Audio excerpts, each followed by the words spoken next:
ಈಗ master degree ಮಾಡ್ಬೇಕಾದ್ರೆ ಒಂದ್ ಹುಡುಗಿ ಇಷ್ಟ ಆಗ್ಬಿಡ್ತು. ಓಕೆ. ಹೇಳಿದೆ ಇಷ್ಟ ಆಗಿದ್ಯಾ ನೀನು ಅಂತ ಹೇಳಿ. ನೀವೇ ಹೇಳಿದ್ರಾ? ನಾವೇ ಹೇಳ್ದೆ. ಏನಕ್ಕೆ ಇಷ್ಟ ಆದ್ರು ಆ ಹುಡುಗಿ? ಅಂದ್ರೆ ಒಂದ್ ಫ್ರೆಂಡ್ ಆಗಿ ಮಾತಾಡ್ತಾ ಇದ್ವಿ. ಸರಿ, ಅವಳ ಸ್ವಭಾವ, ಅವ್ರು ಮಾತಾಡೋ ಇದು ನಡತೆ, ಅಂದ್ರೆ ಅವ್ರು ಹೊಂದ್ಕೊಳ್ಳೋ ರೀತಿ ನೋಡಿ ಇಷ್ಟ ಆಯ್ತು ಸರ್. ಅಂದ್ರೆ ನಮ್ಗೆ ಆ ಕಷ್ಟ ಅನುಭವಿಸಿದ್ನಲ್ಲ, ಆ ಕಷ್ಟಕ್ಕೆ ಈ ಸೂಟಬಲ್ ಆಗುತ್ತೆ ಅನ್ಕೊಂಡು ಆ ತರ ಮನಸ್ಥಿತಿ ಇತ್ತು ಅವ್ರಲ್ಲಿ. ಹೇಳಿದೆ ಸರ್. ನೀವು ಒಪ್ಕೊಂಡ್ರೆ ಏನ್ ಮಾಡಿದ್ರು?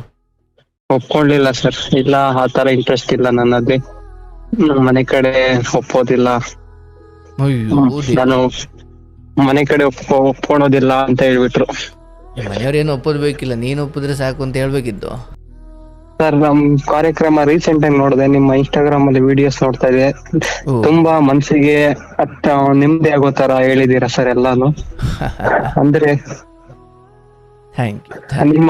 ನಮಗ್ ಬೇಜಾರಾದಾಗ, ಅಂದ್ರೆ ನನ್ನ ಲೈಫ್ ಅಲ್ಲಿ ಏನಾದ್ರೂ ಯಾವ ವಿಷಯದಲ್ಲಿ ಬೇಜಾರಾದಾಗ ಆ ವಿಷಯ ಕೇಳ್ಬೇಕಂದ್ರೆ ನಿಮ್ಮ ವಿಡಿಯೋ ನೋಡಿ ಒಂದ್ ಸ್ವಲ್ಪ ನೆಮ್ಮದಿ ಆಗುತ್ತೆ ಸರ್. ನೆಮ್ಮದಿ ಮಾತ್ರವಲ್ಲ, ದಾರಿ ಕಾಣುತ್ತೆ ಅಂತ. ಯಾಕಂದ್ರೆ ನೊಂದಿರೋರ್ ಕಥೆಯನ್ನು ಕೇಳಿದಾಗ, ನನ್ನ ಮಾತಿಂದ ಅಂತಲ್ಲ, ಬಟ್ ಅವ್ರ ಕತೆ ಕೇಳಿದಾಗ, ನಾನು ಒಬ್ಬನೇ ಅಲ್ಲಪ್ಪ, ನನಗಿಂತ ನೊಂದಿರೋರಿದ್ದಾರೆ, ಅವರೇ ಬದುಕು ನಡೆಸ್ತಿರ್ಬೇಕಾದ್ರೆ ನಾನು ಯಾಕೆ ಕುಗ್ಬೇಕು? ಏನೋ ಒಂದು ಬೆಳಕು ಕಾಣುತ್ತಲ್ವಾ? ಅದನ್ನೇ ಗುರುಪಥ, ಜ್ಞಾನ ಮಾರ್ಗ ಅನ್ನೋದು. ಆಗ್ಲಿ, ಒಳ್ಳೇದಾಗ್ಲಿ. ಏನಾದ್ರು ಹಂಚ್ಕೊಳ್ಳೋದಿದ್ಯಾ?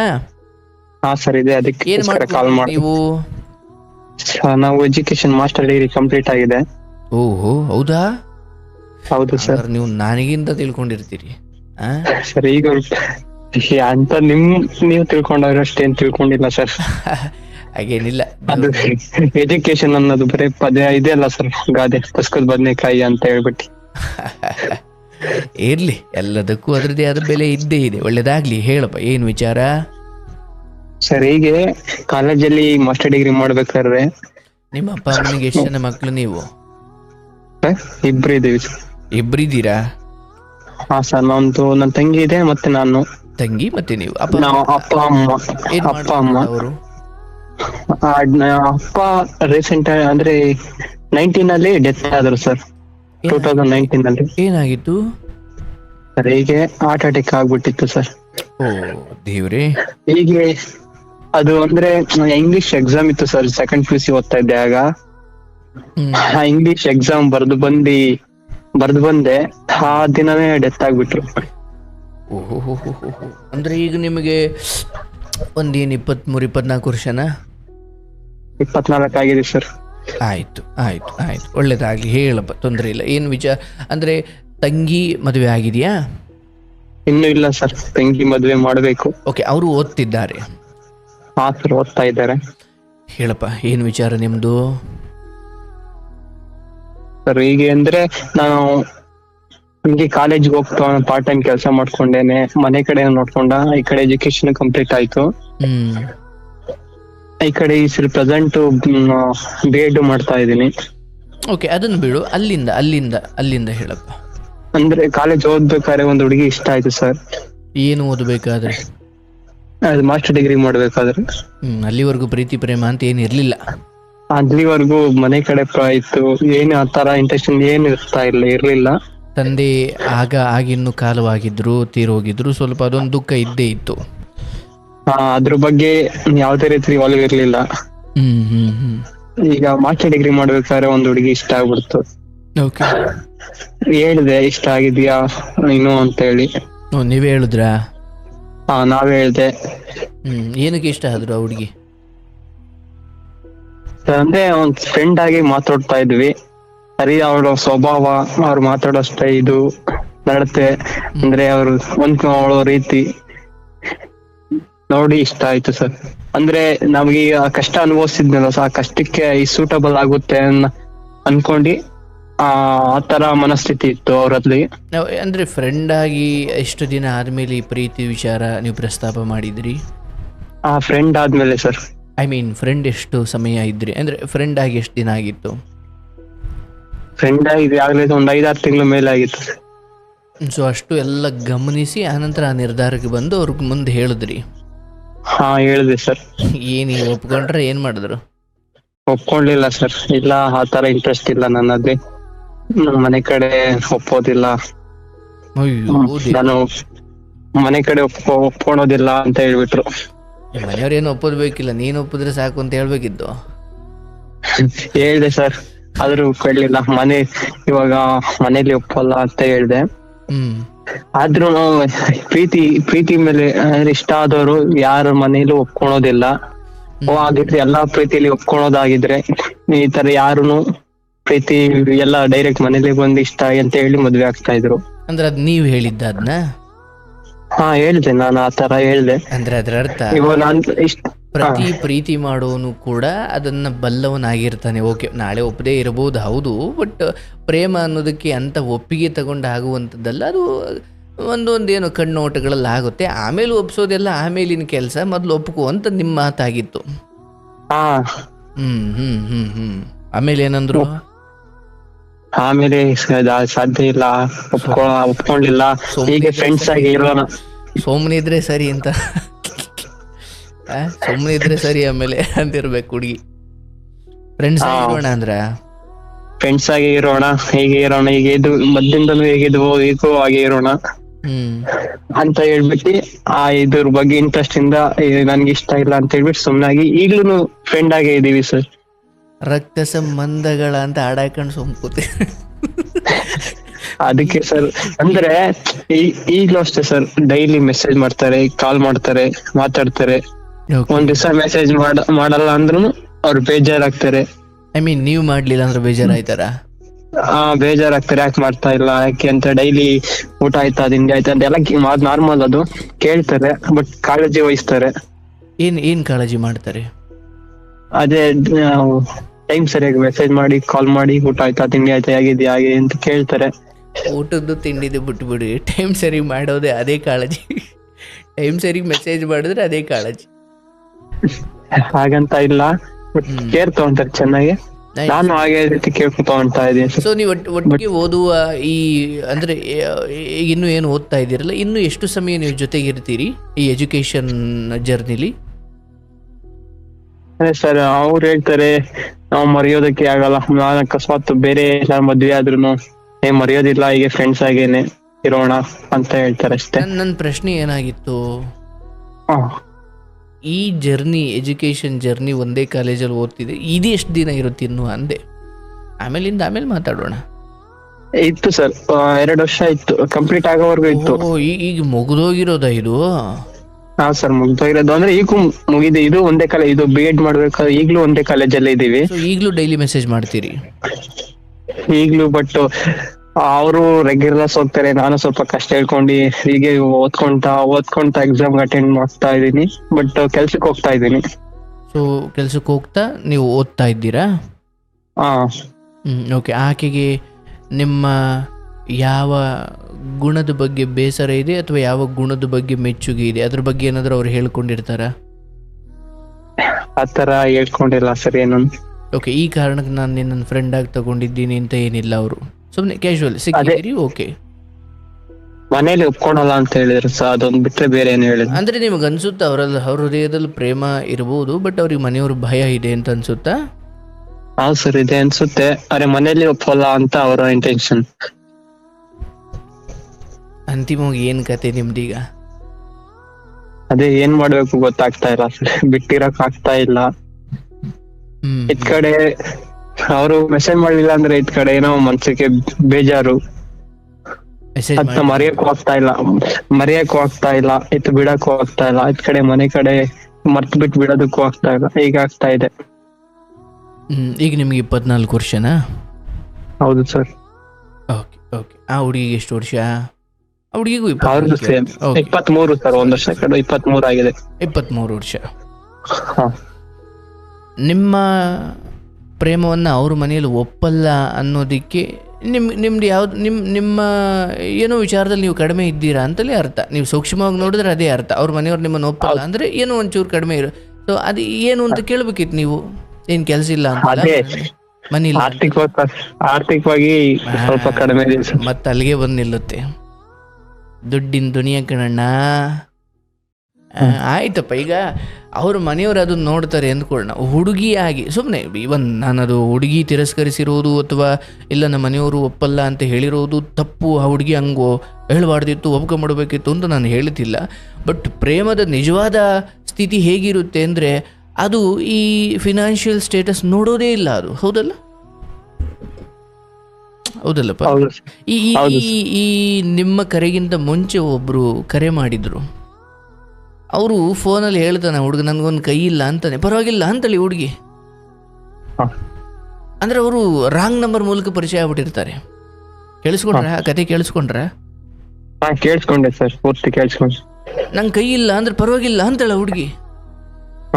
ಪ್ರೇಮ ಹಾಗಿರುತ್ತಲ್ವಾ? ಇಲ್ಲಿ ಈಕೆ ಕ್ಯಾಲ್ಕುಲೇಟೆಡ್ ಮೈಂಡ್ ಇಟ್ಕೊಂಡ್ರು ತಪ್ಪು ಅಂತ ನಾನು ಹೇಳ್ತಿಲ್ಲ. ಓಕೆ, ಏನೋ ಇನ್ನು ನೀನು ದುಡಿಬೇಕು, ನೀನಿನ್ನೂ ಏನೋ ಒದ್ದಾಡ್ತಿರೋನು, ಬದುಕು ಕಟ್ಕೊಳ್ಳೋಕೆ ಒದ್ದಾಡ್ತಿರೋನು.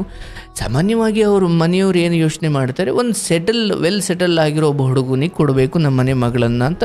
ಅದು ಎಲ್ಲರ ಮನೆ ತಂದೆ ತಾಯಿಗಳ ಯೋಚನೆ, ಅದು ತಪ್ಪು ಅಂತ ನಾನು ಹೇಳಲ್ಲ.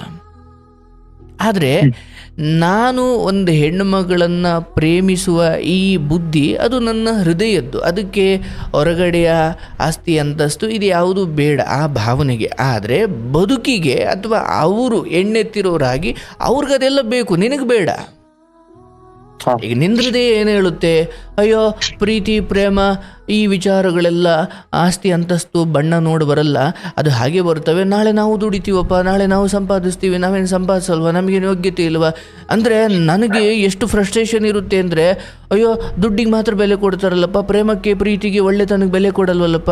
ನಿಮ್ಮೊಳಗಡೆ ಏನೇನು ತತ್ವ ಸಿದ್ಧಾಂತಗಳು ನಡೀತವೆ ಅದು ಅವ್ರಿಗೆ ಬೇಡ. ನನಗೆ ಅರ್ಥ ಆಗುತ್ತೆ, ನೀವು ಮುಂದೇನೋ ಮಾಡೋರಿದ್ದೀರಿ, ಮುಂದೆ ದುಡಿಯೋರಿದ್ದೀರಿ, ನಿಮಗೆ ಮುಂದೆ ಶಕ್ತಿ ಬರುತ್ತೆ, ನೀವೊಂದು ಕೆಲಸಕ್ಕೆ ಹೋಗ್ತೀರಿ. ನೀವು ಇವತ್ತು ಅವ್ರು ಏನೇನು ನಿರೀಕ್ಷೆ ಮಾಡ್ತಿದ್ದಾರೆ ಹೆಣ್ಣೆತ್ತವರಾಗಿ, ಅದಿರಬೇಕು ಇದಿರಬೇಕು, ಬಹುಶಃ ಇನ್ನೊಂದು 3-4-5-6 ವರ್ಷ ಹೋದ್ಮೇಲೆ ಅದೆಲ್ಲ ನಿಮ್ಮ ಹತ್ರ ಇರುತ್ತೆ. ಬಟ್ ಆಗ ಇವ್ರು ಇರಲ್ಲ. ಹೌದಲ್ಲ? ಕೇಳಿಸ್ತಾನಪ್ಪ ನಾನು ಹೇಳಿದ್ದು? ಕೇಳಿಸ್ತಾ ವಾಯ್ಸ್ ಬ್ರೇಕ್ ಆಗ್ತಾ ಇದೆ. ಈಗ ಕೇಳಿಸ್ತಾ ಇಲ್ವಾ? ಕೇಳಿಸ್ತಾ ಇದೆ. ಈಗ ಅವರು ಮನೆಯವರು ಏನು ಹಣ ಆಸ್ತಿ ಬಗ್ಗೆ ಮಾತಾಡ್ತಿದ್ದಾರೆ, ಅಥವಾ ಏನು ಆ ಹುಡುಗಿ ಹೇಳ್ತಿದ್ದಾಳೆ, ಫಿನಾನ್ಷಿಯಲಿ ನೀವು ಅಷ್ಟು ಸ್ಟ್ರಾಂಗ್ ಇಲ್ಲ ಅನ್ನೋದು ಆ ಹುಡುಗಿಗೆ ಗೊತ್ತು. ಹೌದಲ್ವಾ? ಹೌದು. ಅವ್ರ ಮನೆಯವರು ಕೂಡ ಅದನ್ನು ಲೆಕ್ಕಾಚಾರ ಹಾಕೋದ್ರಲ್ಲಿ ತಪ್ಪಿಲ್ಲ ಹೆಣ್ಣೆತ್ತಿರೋರಾಗಿ. ಬಟ್ ಬಹುಶಃ ಇನ್ನೊಂದು 3-4 ವರ್ಷ ಆದಮೇಲೆ ಅವ್ರು ಏನು ಇವತ್ತು ನಿರೀಕ್ಷೆ ಮಾಡ್ತಿದ್ದಾರೆ ಆ ಸ್ಥಿತಿಗೆ ನೀವು ತಲುಪಿರ್ಬಲ್ಲಿರಿ, ಅಷ್ಟು ಸ್ಟ್ರಾಂಗ್ ಆಗಿರ್ತಿರೋ ಏನೋ. ಆದರೆ ಅವಾಗ ಈಕೆ ಇರಲ್ಲ. ಅಂದರೆ ಇರ್ತಾರೆ, ಬಟ್ ಇನ್ಯಾರಿಗೂ ಮದುವೆಯಾಗಿ ಹೋಗಿರ್ತಾರೆ. ಬಟ್ ಆ ಹುಡುಗಿ ಹೇಳಬೇಕು, ಹೌದಪ್ಪ ನನಗೂ ನೀನು ಇಷ್ಟ ಆಗಿದ್ದೀಯಾ, ನಮ್ಮ ಮನೆಯವ್ರು ಹಿಂಗೆ ಕೇಳ್ತಿದ್ದಾರೆ, ಅವ್ರದ್ದು ಏನು ತಪ್ಪಿಲ್ಲ, ನೀನೊಂದು ಜಾಬ್ ತಗೋ, ನೀನೊಂದು ದುಡಿ, ನಾನು ನಿನ್ನ ಜೊತೆ ಇರ್ತೀನಿ, 4 ಕಾಸು ಸಂಪಾದಿಸು, ನನ್ನ ಮನೆಯವ್ರಿಗೆ ನಿನ್ನನ್ನು ಒಪ್ಪಬೇಕು ಅಂದರೆ ನಿನಗೊಂದು ಯೋಗ್ಯತೆ ಇರಬೇಕು. ಹೌದಲ್ಲಪ್ಪ? ಅದು ನಿನ್ನ ವಿಚಾರ ಅಂತಲ್ಲ, ಒಬ್ಬ ಹುಡುಗನಾಗ ನನಗೆ ಅರ್ಥವಾಗುತ್ತದು. ಅದೇನು ಸುಲಭ ಅಲ್ಲ 24 ವರ್ಷಕ್ಕೆ. ಇದು ಹೆಂಗಿರುತ್ತೆ ಅಂದರೆ, ಸುಮ್ಮನೆ ಹೇಳ್ತೀನಿ ಪುಟ, ನಾನು ಅದೇ ಬದುಕನ್ನು ಅಥವಾ ಅದೇ ಏಜ್ ದಾಟ್ಕೊಂಡು ಬಂದಿರೋನು. ಇವತ್ತು ಅವರ ಅಪ್ಪ ಅಮ್ಮ ಅವ್ರು 50 ವರ್ಷಕ್ಕೆ ಸಂಪಾದಿಸಿದ್ದನ್ನು ಅಳಿಯನಾದವನು 24 ವರ್ಷಕ್ಕೆ ಸಂಪಾದಿಸಿರಲಿ ಅಂತ ಯೋಚಿಸ್ತಾರೆ. ಇದೆಂಥ ದಡ್ಡತನ ಅಲ್ವೇ? ಸಾಧ್ಯ ಇಲ್ಲ. ಈಗ ನೀವು 24ಅಲ್ಲಿ ಏನು ಮಾಡಬೇಕು ಅಂತ ಅಂತಿದ್ದಾರೆ, ಅವರೆಲ್ಲ ಅದನ್ನು 50ಕ್ಕೆ ಮಾಡಿರ್ತಾರೆ. ಬಟ್ ಅವ್ರಿಗೆ ಅದು ಪರವಾಗಿಲ್ವಂತೆ. ಬಟ್ ನೀನು ಮಾತ್ರ 24, 25, 26ಕ್ಕೆ ಅದನ್ನು ಮಾಡಿರ್ಬೇಕಂತೆ. ಬದುಕ್ತಾ ಇದ್ದೀವಿ ಇವತ್ತು. ತಪ್ಪಿಲ್ಲ, ನಾನು ಅದ್ರ ಬಗ್ಗೆ ತಪ್ಪು ಅಂತ ಹೇಳ್ತಿಲ್ಲ. ಬಟ್ ಪ್ರಾಕ್ಟಿಕಲಿ ಹೀಗಿದೆ ವಿಚಾರ. ಈಗ ನಿಮ್ಮ ತಂದೆನೋ ತಾತನೋ ಮಾಡಿಟ್ಟಿದ್ರೆ ಅದು ಬೇರೆ ಕತೆ. ಅಷ್ಟೆಲ್ಲ ಇದ್ದಿದ್ರೆ ನೀವು ಇಲ್ಲಿಗೆ ಯಾಕೆ ಬರ್ತಿದ್ದೆ? ಅಥವಾ ಆ ಹುಡುಗಿ ಯಾಕೆ ನಿಮ್ಮನ್ನು ತಿರಸ್ಕರಿಸ್ತಿದ್ರು? ಆಯಿತು, ಇದನ್ನು ತುಂಬ ಡೇರಿಂಗ್ ಆಗಿ, ನನ್ನ ಒಪ್ತಾ ಇಲ್ವಲ್ಲಪ್ಪ, ನನ್ನ ಒಳ್ಳೆತನಕ್ಕೆ ಬೆಲೆ ಇಲ್ಲ, ಹಂಗೆ ಅಂದ್ಕೊಳ್ಬೇಡಪ್ಪ.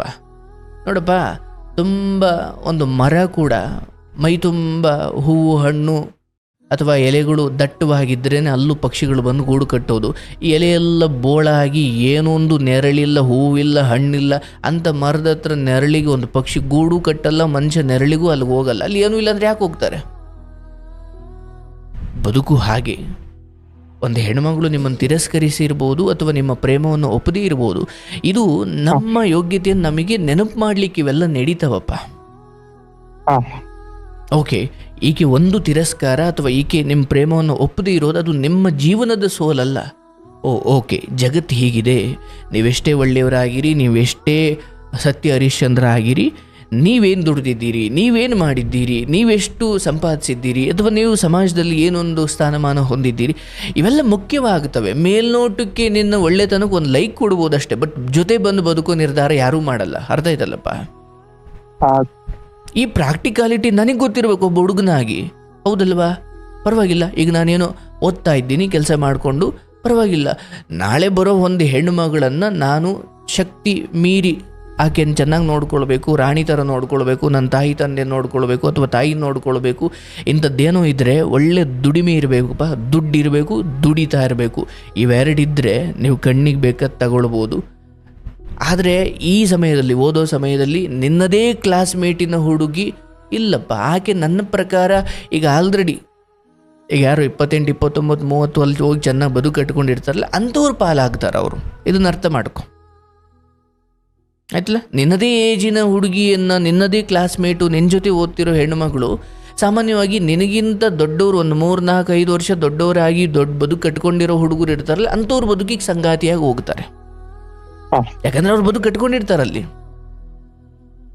ಈಗ ನೀವು ನಿಮಗಿಂತೂ ಒಂದು 3, 4 ವರ್ಷದ ಹೆಣ್ಮಗಳು ಚಿಕ್ಕವಳು, ಅವಳೆಲ್ಲ ಬೆಳೀತಿದ್ದಾಳೆ, ಅವಳು ಬರ್ತಾಳೆ ನಿಮ್ಮ ಜೀವನಕ್ಕೆ. ಅಷ್ಟೊತ್ತಿಗೆ ನಾನು ತಯಾರಿ ಮಾಡ್ಕೊಂಡಿರಬೇಕು, ಒಂದೊಳ್ಳೆ ದುಡಿಮೆ ಇರಬೇಕು, ಒಂದೊಳ್ಳೆ ಸ್ಥಿತಿಲಿ ನಾನು ಇರಬೇಕು. ಬಿಟ್ಬಿಡಪ್ಪ ಇದೆಲ್ಲ. ಫ್ರೆಂಡಾಗಿ ನೀನು ಮುಂದುವರಿತೀಯೋ ಬಿಡ್ತೀಯೋ, ಅಯ್ಯೋ ಮರೆಯೋಕ್ಕಾಗ್ತಿಲ್ಲ ಸರ್, ಅದಾಗ್ತಿಲ್ಲ, ಪರವಾಗಿಲ್ಲ.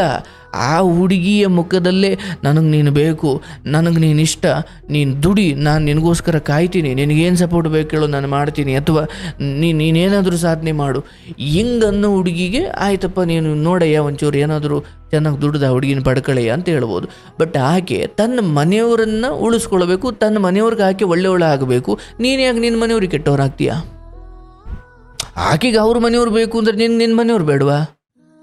ಬೇಕು ಸರ್, ಬಿಡಕ್ಕಾಗಲ್ವಲ್ಲ. ತಂಗಿದಾರಪ್ಪ, ನಿನ್ ಜವಾಬ್ದಾರಿ ಇನ್ನೂ ಅಲ್ಲಿದೆ. ಇವೆಲ್ಲ ಮಾಡ್ಕೊಂಡು ಕೂತ್ಕೊಳಂಗಿಲ್ಲ. ಮುಂದೆ ಬರುತ್ತೆ, ಇನ್ನೊಂದು 3, 4 ವರ್ಷ ಆದಮೇಲೆ ಬರುತ್ತೆ, ಅವಾಗ ನೀನು ಮದುವೆ ಆಗ್ಬೋದು. ಈಗಲೇ iPhone 15ಗೆ ಭಾಳ ಅಯ್ಯೋ ನಂಗೆ iPhone 15 ಬೇಕು ಅಂತ ಖುಷಿ, ತುಂಬ ದುಃಖ, ಸಿಗದೆ ಹೋದ್ರೆ ದುಃಖ ಏನು ಬಿಡ್ಬೇಡ, 17 ರಿಲೀಸ್ ಆಗುತ್ತೆ. ಬದುಕು ಹೀಗೇನಯ್ಯ. ಕಳೆದ 2 ವರ್ಷದಲ್ಲಿ ನೀವು ಇದೇ ಸ್ಥಿತಿಲಿ ಇದ್ರಾ? ಇಲ್ಲ, ಬೇರೆ ಏನೋ ಸ್ಥಿತಿಲಿ ಇದ್ರಿ. ಇವತ್ತು ಅದಕ್ಕಿಂತ ಉತ್ತಮರಾಗಿದ್ದೀರಿ, ಹೌದಲ್ಲ? ಇನ್ನೂ 2 ವರ್ಷ ಹೋದ ಮೇಲೆ ಇನ್ನೂ ಉತ್ತಮರಾಗಿರ್ತೀರಿ. ಅಯ್ಯೋ ಏಜ್ ಮೀರು ಆಗುತ್ತಲ್ಲ ಸರ್, ಅದೇ ಆಗುತ್ತಲ್ಲ, ಪರವಾಗಿಲ್ಲ. ನೀವು 20ರಲ್ಲಿರಿ, 30ರಲ್ಲಿರಿ, 40ರಲ್ಲಿರಿ, ಚೆನ್ನಾಗಿ ದುಡಿಮೆ ಇರಬೇಕು, ದೇಹ ಫಿಟ್ಟಾಗಿ ಇಟ್ಕೊಳ್ಬೇಕು. ಜಿಮ್ಗೆ ಹೋಗಿಯೋ ವಾಕ್ ಮಾಡಿಯೋ ಆರೋಗ್ಯ ಚೆನ್ನಾಗಿ ಕಾಪಾಡ್ಕೊಂಡು ಫಿಟ್ಟಾಗಿ ಇಟ್ಕೊಂಡು ದುಡಿಮೆ ಚೆನ್ನಾಗಿ ಇಟ್ಕೊಂಡು ಏಕಾಗ್ರತೆ ಇಟ್ಕೊಂಡು ಒಳ್ಳೆ ರೀತಿಯಲ್ಲಿ ನಿಮ್ಮ ಬದುಕನ್ನು ನಡೆಸ್ತಾ ಹೋಗಿ. ಭಗವಂತ ಎಲ್ಲವನ್ನು ಕಾಲಕ್ಕೆ ಕೊಡ್ತಾನೆ. ಆದರೆ ಈ ಸಮಯದಲ್ಲಿ, ಓದೋ ಸಮಯದಲ್ಲಿ ಹಿಂಗೆ ಡಿಪ್ರೆಷನ್ಗೆ ಹೋಗಿ ಅಯ್ಯೋ ಹುಡುಗಿ ಹಿಂಗೆ ಹೋಗ್ಬಿಟ್ಲು ಸರ್, ಹಂಗೆ ಅಂದ್ಬಿಟ್ಲು ಸರ್, ಹಿಂಗೆ ಅಂದ್ಬಿಟ್ಲು, ಪರವಾಗಿಲ್ಲಪ್ಪ, ಅವ್ರ ಮನೆಯವರನ್ನು ಉಳಿಸ್ಕೊಳ್ತಾಳೆ, ಅವ್ರ ಮನೆಯವ್ರಿಗೆ ಹಾಕಿ ಒಳ್ಳೆಯವಳು ಆಗುತ್ತಾಳೆ. ನಮ್ಮ ಮನೆಯವರು ಒಪ್ಪಲ್ಲ ಅಂದ್ರೆ ಅದರ ಅರ್ಥ ಆ ಹುಡುಗಿ ಸರಿಗೆ ಇದ್ದಾಳೆ. ಅವ್ರ ಮನೆಯವ್ರಿಗೆ ಹೆಂಗೆ ನಿಯತ್ತಾಗಿರಬೇಕು. ಈಗ ನಿನ್ನ ತಂಗಿನಪ್ಪ, ಅಲ್ಲಿ ಯಾರೋ ಪ್ರಪೋಸ್ ಮಾಡ್ದ, ಆಯಿತು ಒಬ್ಬರು ಮದುವೆ ಆಗೋಣ, ಅಥವಾ ನೀನು ಹೆಂಗೆ ಹೇಳ್ತೀವಿ ಹಂಗೆ ಅಂತ ನಿನ್ನ ತಂಗಿ ಅಲ್ಲ ಅಂದ್ಬಿಟ್ರೆ ನಿನ್ನ ಮನೆಗೆ ಕಷ್ಟ ಆಗುತ್ತಾನೆ, ಅಥವಾ ನಿನ್ನ ಮನೆ ಮರ್ಯಾದೆ ಹೋಗುತ್ತಾನೆ. ನಿನ್ನ ತಂಗಿ ಹೆಂಗೆ, ನಿನ್ನ ತಂಗಿಗೆ ಹೊರಗಡೆ ಯಾವನೋ ಒಬ್ಬ ಪ್ರಪೋಸ್ ಮಾಡಿದ್ರೆ, ಇಲ್ಲಪ್ಪ ನಾನು ನನ್ನ ಮನೆಯವರನ್ನು ಕೇಳದೆ ನಾನೇನು ನಿರ್ಧಾರ ತಗೊಳ್ಳಲ್ಲ, ಬಹುಶಃ ನನ್ನ ಮನೆಯವರು ಒಪ್ಪೋದಿಲ್ಲ, ಇದೆಲ್ಲ ನಾನು ಮಾಡೋದಿಲ್ಲ, ಹೊಸ್ಲು ದಾಟಿ ನಾನು ಬರ್ತಿರೋದು ಓದಲಿಕ್ಕೆ ಹೊರತು ನನ್ನ ಮನೆಯವ್ರ ಕಣ್ಣು ತಪ್ಪಿಸಿ ನಿನ್ನ ಹಿಂದೆ ಓಡಾಡಲಿಕ್ಕೋ ಮಾತಾಡಲಿಕ್ಕೋ ಅಥವಾ ನಿನ್ನ ಇಷ್ಟದಂತೆ ವರ್ತಿಸ್ಲಿಕ್ಕೋ ನಾನಿಲ್ಲಿ ಬಂದಿಲ್ಲ, ನನ್ನ ಮನೆಯವರು ನನಗೆ ಮುಖ್ಯ, ಅವರು ಒಪ್ಪಲ್ಲ, ಹಾಗಾಗಿ ನನಗಿದು ಬೇಡ ಅಂತ ಅಂದರೆ ನಿನಗೆ ನಿನ್ನ ತಂಗಿ ದೇವತೆ ಥರ ಕಾಣ್ತಾಳೆ. ಅದೇ ಬೇರೆಯವರು ನಾವು ಪ್ರಪೋಸ್ ಮಾಡಿದ ಹುಡುಗಿ ನಮ್ಮಂತೆ ಹೆಂಗೆ ನಡಿಬೇಕು, ಅದು ಹೆಂಗದು? ನನ್ನ ಮನೆ ಹೆಣ್ಣುಮಗಳು ಹೆಂಗಿರಬಾರ್ದು ಅಂತ ಹೇಳ್ತೀನೋ, ಬೇರೆಯವ್ರ ಹೆಣ್ಣುಮಗಳು ಹಂಗಿರಬೇಕು ಅಂದರೆ ಅದು ತಪ್ಪಲ್ವಾ? ಬೇಡ, ಇನ್ನೂ ಸ್ವಲ್ಪ ಸಮಯ ಹೋಗಲಿ, ಇದಕ್ಕಿಂತ ರಪ್ನಾವ್ ಸಿಗ್ತವೆ. ಅದಕ್ಕೆ ಯಾರೋ ಈಗಲೇ ಆಸೆ ಪಡಬೇಡಿ, ದುಡ್ಡಿದ್ರೆ ಹೇಳ್ತಾರಲ್ಲ ಎಂಥದ್ದು, ದುಡ್ಡು ಮಾಡೋ ಮೂದೇವಿ ನಿನಗೂ ಸಿಗ್ತಾಳೆ ಶ್ರೀದೇವಿ ಅಂತ ಒಂದು ಮಾತಿದೆಯಲ್ಲ, ಹಂಗೆ ಕಾಲ ಮಹಿಮೆ ಹಿಂಗಿದ್ದವ್ರು ಹಂಗೆ ಹಾಕ್ತಾರಪ್ಪ.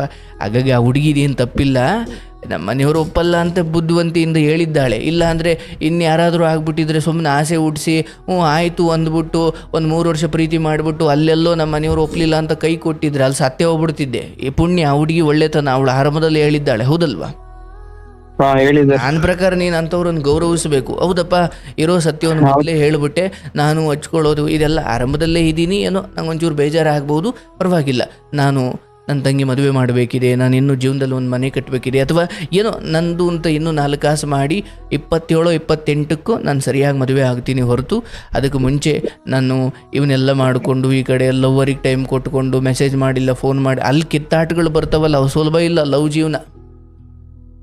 ಅವರ ಕೇಳ್ಬಿಟ್ಟಿದ್ದೀನಿ, ಯಪ್ಪ ಸಿಂಗಲ್ ಆಗಿದ್ದಾಗಲೇ ನೆಮ್ಮದಿಯಾಗಿದ್ದೆ ಕೊಣೋ ಪರಮಾತ್ಮ ಅಂತ ಬಡ್ಕೊಳೋರಿದ್ದಾರೆ. ಅದಕ್ಕೆ ನಿನ್ನ ತಂಗಿ ಮದುವೆ ಮಾಡಿ ಒಂದು ಕೆಲಸಕ್ಕೆ ಸೇರಿ ಅದು ಒಂದೊಳ್ಳೆ ಫುಲ್ ಟೈಮ್ ಜಾಬ್ ಮಾಡಿ ಒಂದು ದುಡಿಮೆ ಮಾಡಿಕೊಂಡು ಒಂದೊಳ್ಳೆ ಡ್ರೆಸ್ಸಿಂಗ್ ಸ್ಟೈಲು, ಒಂದೊಳ್ಳೆ ಲೈಫ್ ಸ್ಟೈಲ್ ಮಾಡಿಕೊಂಡು ಒಂದೊಳ್ಳೆ ಸೇವಿಂಗ್ಸ್ ಮಾಡಿಕೊಂಡು ಆಮೇಲೆ ನಿನ್ನ ಜೀವನಕ್ಕೊಂದು ಸಂಗಾತಿ ಕರ್ಕೊಂಡು ಬಾ. ಆಮೇಲೆ ಆಕೆಂದ್ರೆ ರಾಣಿ ಥರ ಇಡ್ಬೋದು. ಅಂದ್ರೆ ಅರ್ಥ ದುಡ್ಡು ಮಾಡೇ ಮದುವೆ ಆಗು ಅಂತ ಅರ್ಥ ಅಲ್ಲ, ಬಟ್ ಒಂದು ತಂಗಿದು ಒಂದು ಇತ್ಯರ್ಥ ಆಗೋವರೆಗೂ ಈ ವಿಚಾರಕ್ಕೆ ಕೈ ಹಾಕಬೇಡಪ್ಪ. ಅದರಲ್ಲೂ ಇಲ್ಲ ನನ್ನ ಮನೆಯವರು ಒಪ್ಪಲ್ಲ ಅಂತ ಹೇಳ್ತಿರೋ ಇಂಥ ಹೆಣ್ಣು ಮಕ್ಕಳು ಅಭಿಪ್ರಾಯವನ್ನು ನೀನು ಗೌರವಿಸಬೇಕು. ಗೌರವಿಸ್ತಾ ಇದ್ದೀನಿ ಸರ್ ಈಗಲೂ ಕೂಡ. ಹೌದು, ದುಃಖ ಆಗ್ಬೋದು 1-2 ದಿನ, ಯಾಕಂದ್ರೆ ಮನ್ಸು ಅಂತದಪ್ಪ, ಹುಚ್ಚು ಕೋಡಿ ಅದು. ನನಗೆ ಬೇಕಾಗಿದ್ದು ಸಿಗ್ಲಿಲ್ವಲ್ಲ ಅಂದ್ರೆ ಅದು ದುಃಖ ಪಡುತ್ತೆ. ತೀರಾ ಸತ್ಬಿಡೋಣ ಅಂತಲೂ ಅಂದ್ಬೋದು. ಆದರೆ ಈ ಪವಿತ್ರವಾದ ಜೀವನ ಯಾವುದೂ ಸಿಗಲಿಲ್ಲ ಅಂತ ನಾನು ನನ್ನ ಬದುಕನ್ನು ಇಡೀ ದಿನ ದುಃಖಮಯ ಮಾಡ್ಕೊಳ್ಳೋದು, ಡಿಪ್ರೆಷನಲ್ಲಿ ಕೂತ್ಕೊಳ್ಳೋದು, ಸ್ಯಾಡ್ ಸಾಂಗ್ಸ್ ಹೇಳ್ಕೊಂಡು ಕತ್ಲೆ ಮನೇಲಿ ಕೂತ್ಕೊಳ್ಳೋದು ಇಲ್ಲಪ್ಪ. ಜೀವನದಲ್ಲಿ ಒಂದು ಗುರಿ ಇಟ್ಕೋ. ಓಕೆ, ಮುಂದಿನ 2 ವರ್ಷದಲ್ಲಿ ನಾನು ಇಷ್ಟು ದುಡಿತೀನಿ, ಇಷ್ಟು ಸೇವಿಂಗ್ಸ್ ಮಾಡ್ತೀನಿ, ಇಷ್ಟು ನನ್ನ ತಂಗಿಗೆ ಒಂದು ಒಳ್ಳೆ ಕಡೆ ಸಂಬಂಧ ನೋಡ್ತೀನಿ, ನನ್ನ ತಂಗಿಗೆ ಇಷ್ಟು ಒಡವೆ ಮಾಡಿಸ್ಕೊಡ್ತೀನಿ, ಅಥವಾ ನಾನು ಇಂಥದ್ದೇನೋ ಮಾಡ್ತೀನಿ. ಸಿಂಗಲ್ ಲೈಫ್ ಬ್ರಹ್ಮಚರ್ಯವನ್ನು ಪಾಲನೆ ಮಾಡ್ತಾ ಒಂದಷ್ಟು ರಥದ ಥರ ತಪಸ್ಸಿನ ಥರ ಮಾಡ್ತಾ ಗುರಿ ಇಟ್ಕೋ, ಒಂದು ಆದರ್ಶ ಇಟ್ಕೋ. ಅದನ್ನು ಬಿಟ್ಟು ನಾನು ಇಲ್ಲಿ ಒಪ್ಪಲ್ಲ, ನಾನು ಬಿಡಲ್ಲ, ಬೇಡಪ್ಪ, ಇಂಥ ಜೊಳ್ಳು ಜೀವನ ಬೇಡಯ್ಯ. ಪರವಾಗಿಲ್ಲ, ಇದಕ್ಕೆ ರಪ್ನಂತ ಸಿಗ್ತವೆ ಅಂದ್ಕೋ. ನಿನ್ನ ಅಹಂಕಾರ ಪಡು ಒಂಚೂರು. ಇವಳು ಒಪ್ದಿರೇನು ರಪ್ನ ಮುಂದೆ ಹೇಳಬಾರ್ದು. ಪಾಪ ಅವಕ್ಕೆ ಒಳ್ಳೆ ಹುಡುಗಿ, ನಾನು ಹಿಂದೆ ಹೇಳ್ಕೊಳ್ಬೇಕು, ನೀನು ಒಪ್ದಿರೇ ನಿನ್ನ ಅಪ್ಪನಂಥವ್ರು ಸಿಗ್ತಾರೆ ಅನ್ಕೋಬೇಕು ಸುಮ್ಮ ಮನಸ್ಸಲ್ಲಿ. ಆದರೆ ಆ ಹೆಣ್ಮಗಳು ಅಭಿಪ್ರಾಯ ಏನಿದೆ, ಇಲ್ಲಪ್ಪ ಫ್ರೆಂಡ್, ನಿಂಗೆ ಫ್ರೆಂಡ್ ಆಗಿರೋದ್ರಿಂದ ನಿನ್ನ ಮನಸ್ಸಿಗೆ ದುಃಖ ಅಂದರೆ ಪ್ಲೀಸ್ ಅದನ್ನು ಕಟ್ ಮಾಡಿಬಿಡು, ಏನು ತೊಂದರೆ ಇಲ್ಲ. ಆಕೆ ಬೇಜಾರು ಮಾಡ್ಕೊಂಡ್ರು ಪರವಾಗಿಲ್ಲ. ಯಾಕೆ ಮಾತಾಡಿದಷ್ಟು ಭಾವನೆಗಳು ಉದ್ರೇಕಗೊಳ್ತವೆ. ಈಗ ಆಕೆ ಮಾತಾಡಿದಷ್ಟು ಅದು ಆ ಭಾವನೆ ಬರ್ತಾನೆ ಇದೆ. ಈಗ ನಾನಾದರೂ ಅಷ್ಟೇ, ನಾನು ಯಾವುದೋ ಒಂದು ಹುಡುಗಿ ಇಷ್ಟಪಟ್ಟಿದ್ದೆ, ಆ ಹುಡುಗಿ ಯಾಕೋ ಒಪ್ಪಲಿಲ್ಲ ಅಂದಾಗ ನಾನು ಇವಳೆ ನನಗೆ ಒಪ್ಪಲಿಲ್ವಲ್ಲ, ಇವಳು ಇನ್ಯಾವನ ಮದುವೆ ಆಗ್ತಾಳೆ ನಾನು ನೋಡ್ತೀನಿ ಅನ್ಬಾರ್ದು. ಯಾರ ಬದುಕನ್ನು ಯಾರೂ ಬಲ್ಲವರಲ್ಲಪ್ಪ. ನಿನಗಿಂತ ಚೆನ್ನಾಗಿರೋರೆ ಅವ್ರಿಗೆ ಸಿಗ್ಬೋದು, ಅಥವಾ ಏನೋ ಹಾಳಾಗಿ ಹೋಗ್ಬೋದು, ಗೊತ್ತಿಲ್ಲ. ಆದರೆ ನನಗೆ ಸಿಗಲಿಲ್ಲ ಅಂದ ಮಾತ್ರಕ್ಕೆ ನಾನು ಅವ್ರನ್ನ ದೂಷಿಸಬಾರ್ದು, ಅವ್ರ ಬಗ್ಗೆ ಅಪಪ್ರಚಾರ ಮಾಡಬಾರ್ದು. ಯಾಕೋ ಅವ್ರ ಜೊತೆ ಮಾತಾಡಿದ್ರೆ ಮತ್ತೆ ಅದೇ ಭಾವನೆಗಳು ಉದ್ಭವ ಆಗ್ತವೆ ಅಂದರೆ ದಯವಿಟ್ಟು ಅವ್ರ ಫ್ರೆಂಡ್ಶಿಪ್ಪನ್ನೇ ಕಟ್ ಮಾಡಿ ನೀನು ಚೆನ್ನಾಗಿರುವ ಅಂದ್ಬಿಟ್ಟು ನಿನ್ನ ಪಾಡಿಗೆ ಜೀವನ ಮಾಡಬೇಕು. ಇಲ್ಲ ಓಕೆ, ಆಕೆಯ ಭಾವನೆ ಅಥವಾ ಆಕೆಯ ನಿರ್ಧಾರವನ್ನು ರೆಸ್ಪೆಕ್ಟ್ ಮಾಡಿ ಫ್ರೆಂಡ್ ಆಗಿ ಶುದ್ಧವಾಗಿ ಮುನ್ನಡೆಯೋ ತಾಕತ್ತು, ನಿಯಂತ್ರಣ, ಕಂಟ್ರೋಲ್ ನನಗಿದೆ ಅಂದರೆ ಮಾತ್ರ ಮುನ್ನಡಿಬೇಕು. ಇಲ್ಲ ಅಂದರೆ ಮಾತಾಡೋದು, ಆಕೆ ಫ್ರೆಂಡಾಗಿ ಮೆಸೇಜ್ ಮಾಡ್ತಿರ್ಬೋದು, ಬಟ್ ನಿಂದು ಒಳಗಡೆ ಆ ಭಾವನೆ ಇಲ್ಲ, ನಿಂದೇನೋ ನಿರೀಕ್ಷೆ ಇದೆ, ನಾಳೆ ಎಲ್ಲ ಸುಳ್ಳು ಅಂತ ಗೊತ್ತಾದಾಗ ಹಂಗೆ ಮಾರ್ಕ್ ನೇಣಾಕೊಂಡು ಸತ್ತೋಗ್ಬಿಡ್ತೀಯ. ಆ ಸ್ಥಿತಿ ಹೋಗಬಾರ್ದು ಮನುಷ್ಯ. ಹಾಗಾಗಿ ಒಂದು ದೊಡ್ಡ ಆದರ್ಶ ಇಟ್ಕೋ, ಒಂದು ಗುರಿ ಇಟ್ಕೋ. ನಾನು ನನಗೆ ಗೊತ್ತಿರೋ ಹಾಗೆ ಈ PUCಯಲ್ಲಿ ಸೆಕೆಂಡ್ PUC ಓದೋ ಸಮಯದಲ್ಲಿ ಏನೋ ಒಂದು ಆ ಪ್ರೇಮದ ಭಾವನೆ ಮನಸ್ಸಿಗೆ ಬಂದಿತ್ತಾದರೂ ಅಲ್ಲಿಂದ ಇಲ್ಲಿವರೆಗೂ ನನ್ನ ಜೀವನದಲ್ಲಿ ತಪಸ್ವಿ ಆಗಿ ಬದುಕೊಂಡು ಬಂದಿದ್ದೀನಿ. ನಾನು ಒಂದು ಆಶ್ರಮ ಅಥವಾ ನಂದೊಂದು ಸ್ಪಿರಿಚುವಲ್ ಜೀವನ, ನಂದೊಂದು ಯೂಟ್ಯೂಬ್ ಚಾನಲ್, ಅಥವಾ ನಾನೊಂದು ಸಂಸ್ಥೆ ಕಟ್ಟಬೇಕು, ನಾನು ಆಶ್ರಮ ಒಂದು ಫೌಂಡೇಶನ್ ಮಾಡಬೇಕು, ಇಂಥದ್ದೇನೋ ಗುರಿ ಇಟ್ಕೊಂಡು ಬಂದೆ ಕಣೆಯ ನಾನು. ನಿನಗೂ ಅಷ್ಟೇ, ನೀನೊಂದು ಗುರಿ ಇಟ್ಕೋ. ಈಗ ನಮಗೆ ಯಾರು ಅಕ್ಕ ತಂಗಿದಿರು ಇಲ್ಲ, ಮದುವೆ ಮಾಡಬೇಕು ಅಂತ ಏನಿಲ್ಲ. ದೇವರ ಅನುಗ್ರಹದಿಂದ ನನಗೊಂದು ದಾರಿ ಸಿಕ್ತು, ನಾನು ಬಂದಿದ್ದೀನಿ. ಆದರೆ ಈ ಹೆಣ್ಣಿನ ವಿಚಾರ, ಬದುಕಿಗೊಬ್ಬಳು ಬರ್ತಾಳೆ, ಆಕೆಯನ್ನು ರಾಣಿ ಥರ ನೋಡ್ಕೊಳ್ಬೇಕು. ಅದನ್ನು ಬಿಟ್ಟರೆ ನಾನು ಒಂದು ಟ್ರೈ ಮಾಡಿದೆ, ನನಗೆ 3 ವರ್ಷ ಪ್ರೀತಿಸಿದೆ, ಅವಳು ಬಿಟ್ಟು ಹೋದ್ಲು ಸರ್. ಈ ಥರ ಸ್ಟೋರಿಗಳೇ ಇರಬಾರ್ದು. ಹಂಗೆ ನೋಡ್ಕೊಬೇಕು ಜೀವನನ. ಒಂದು ಆಸೆ ಪಡ್ತೀನ, ಅದೇನೇ ಆಗಲಿ ನಾನು ಅದನ್ನು ಪಡ್ಕೊಳ್ಬೇಕು. ಹಂಗೆ ಪಡ್ಕೊಳ್ಬೇಕಂದ್ರೆ ನಾನೊಂದು ಯೋಗ್ಯತೆ ಗಳಿಸಿರಬೇಕು. ಯೋಗ್ಯತೆ ಅಂದರೆ ಏನು? ದೊಡ್ಡ ಸ್ಥಾನಮಾನನೇ ಅಂತ ಏನಲ್ಲ. ನಿನ್ನ ಬಗ್ಗೆ ಅವ್ರ ಮನೆಯವ್ರಿಗೆ ಕೇಳಿದಾಗ ಅವ್ರ ಮನೆಯವರಿಗೆ ಗಮನಕ್ಕೆ ಬಂದರೆ, ಹೌದಪ್ಪ ಆಯಿತು ಹುಡುಗ ಏನೋ ಒಂಚೂರು ಒಳ್ಳೆಯವನಂತೆ, ನೋಡೋಣ ವಿಚಾರಿಸೋಣ ಅಂತ ಅನ್ಬೇಕು ಹೊರತು ಅಯ್ಯಪ್ಪ ಅವನು ಬೇಡ ಹಂಗಿಲ್ಲ, ನಾನು ಹಂಗೆ ಇಟ್ಕೊಳ್ಳಂಗಿಲ್ಲ ನನ್ನ ವ್ಯಕ್ತಿತ್ವವನ್ನು. ಸೊ ಈಗ ನೀವೇ ನಿಮ್ಮ ಅವಲೋಕನ ಮಾಡಿ ನಿಮ್ಮ ಜೀವನವನ್ನು ನೀವೇ ಪರಾಮರ್ಶೆ ಮಾಡ್ಕೊಳ್ಳಿ.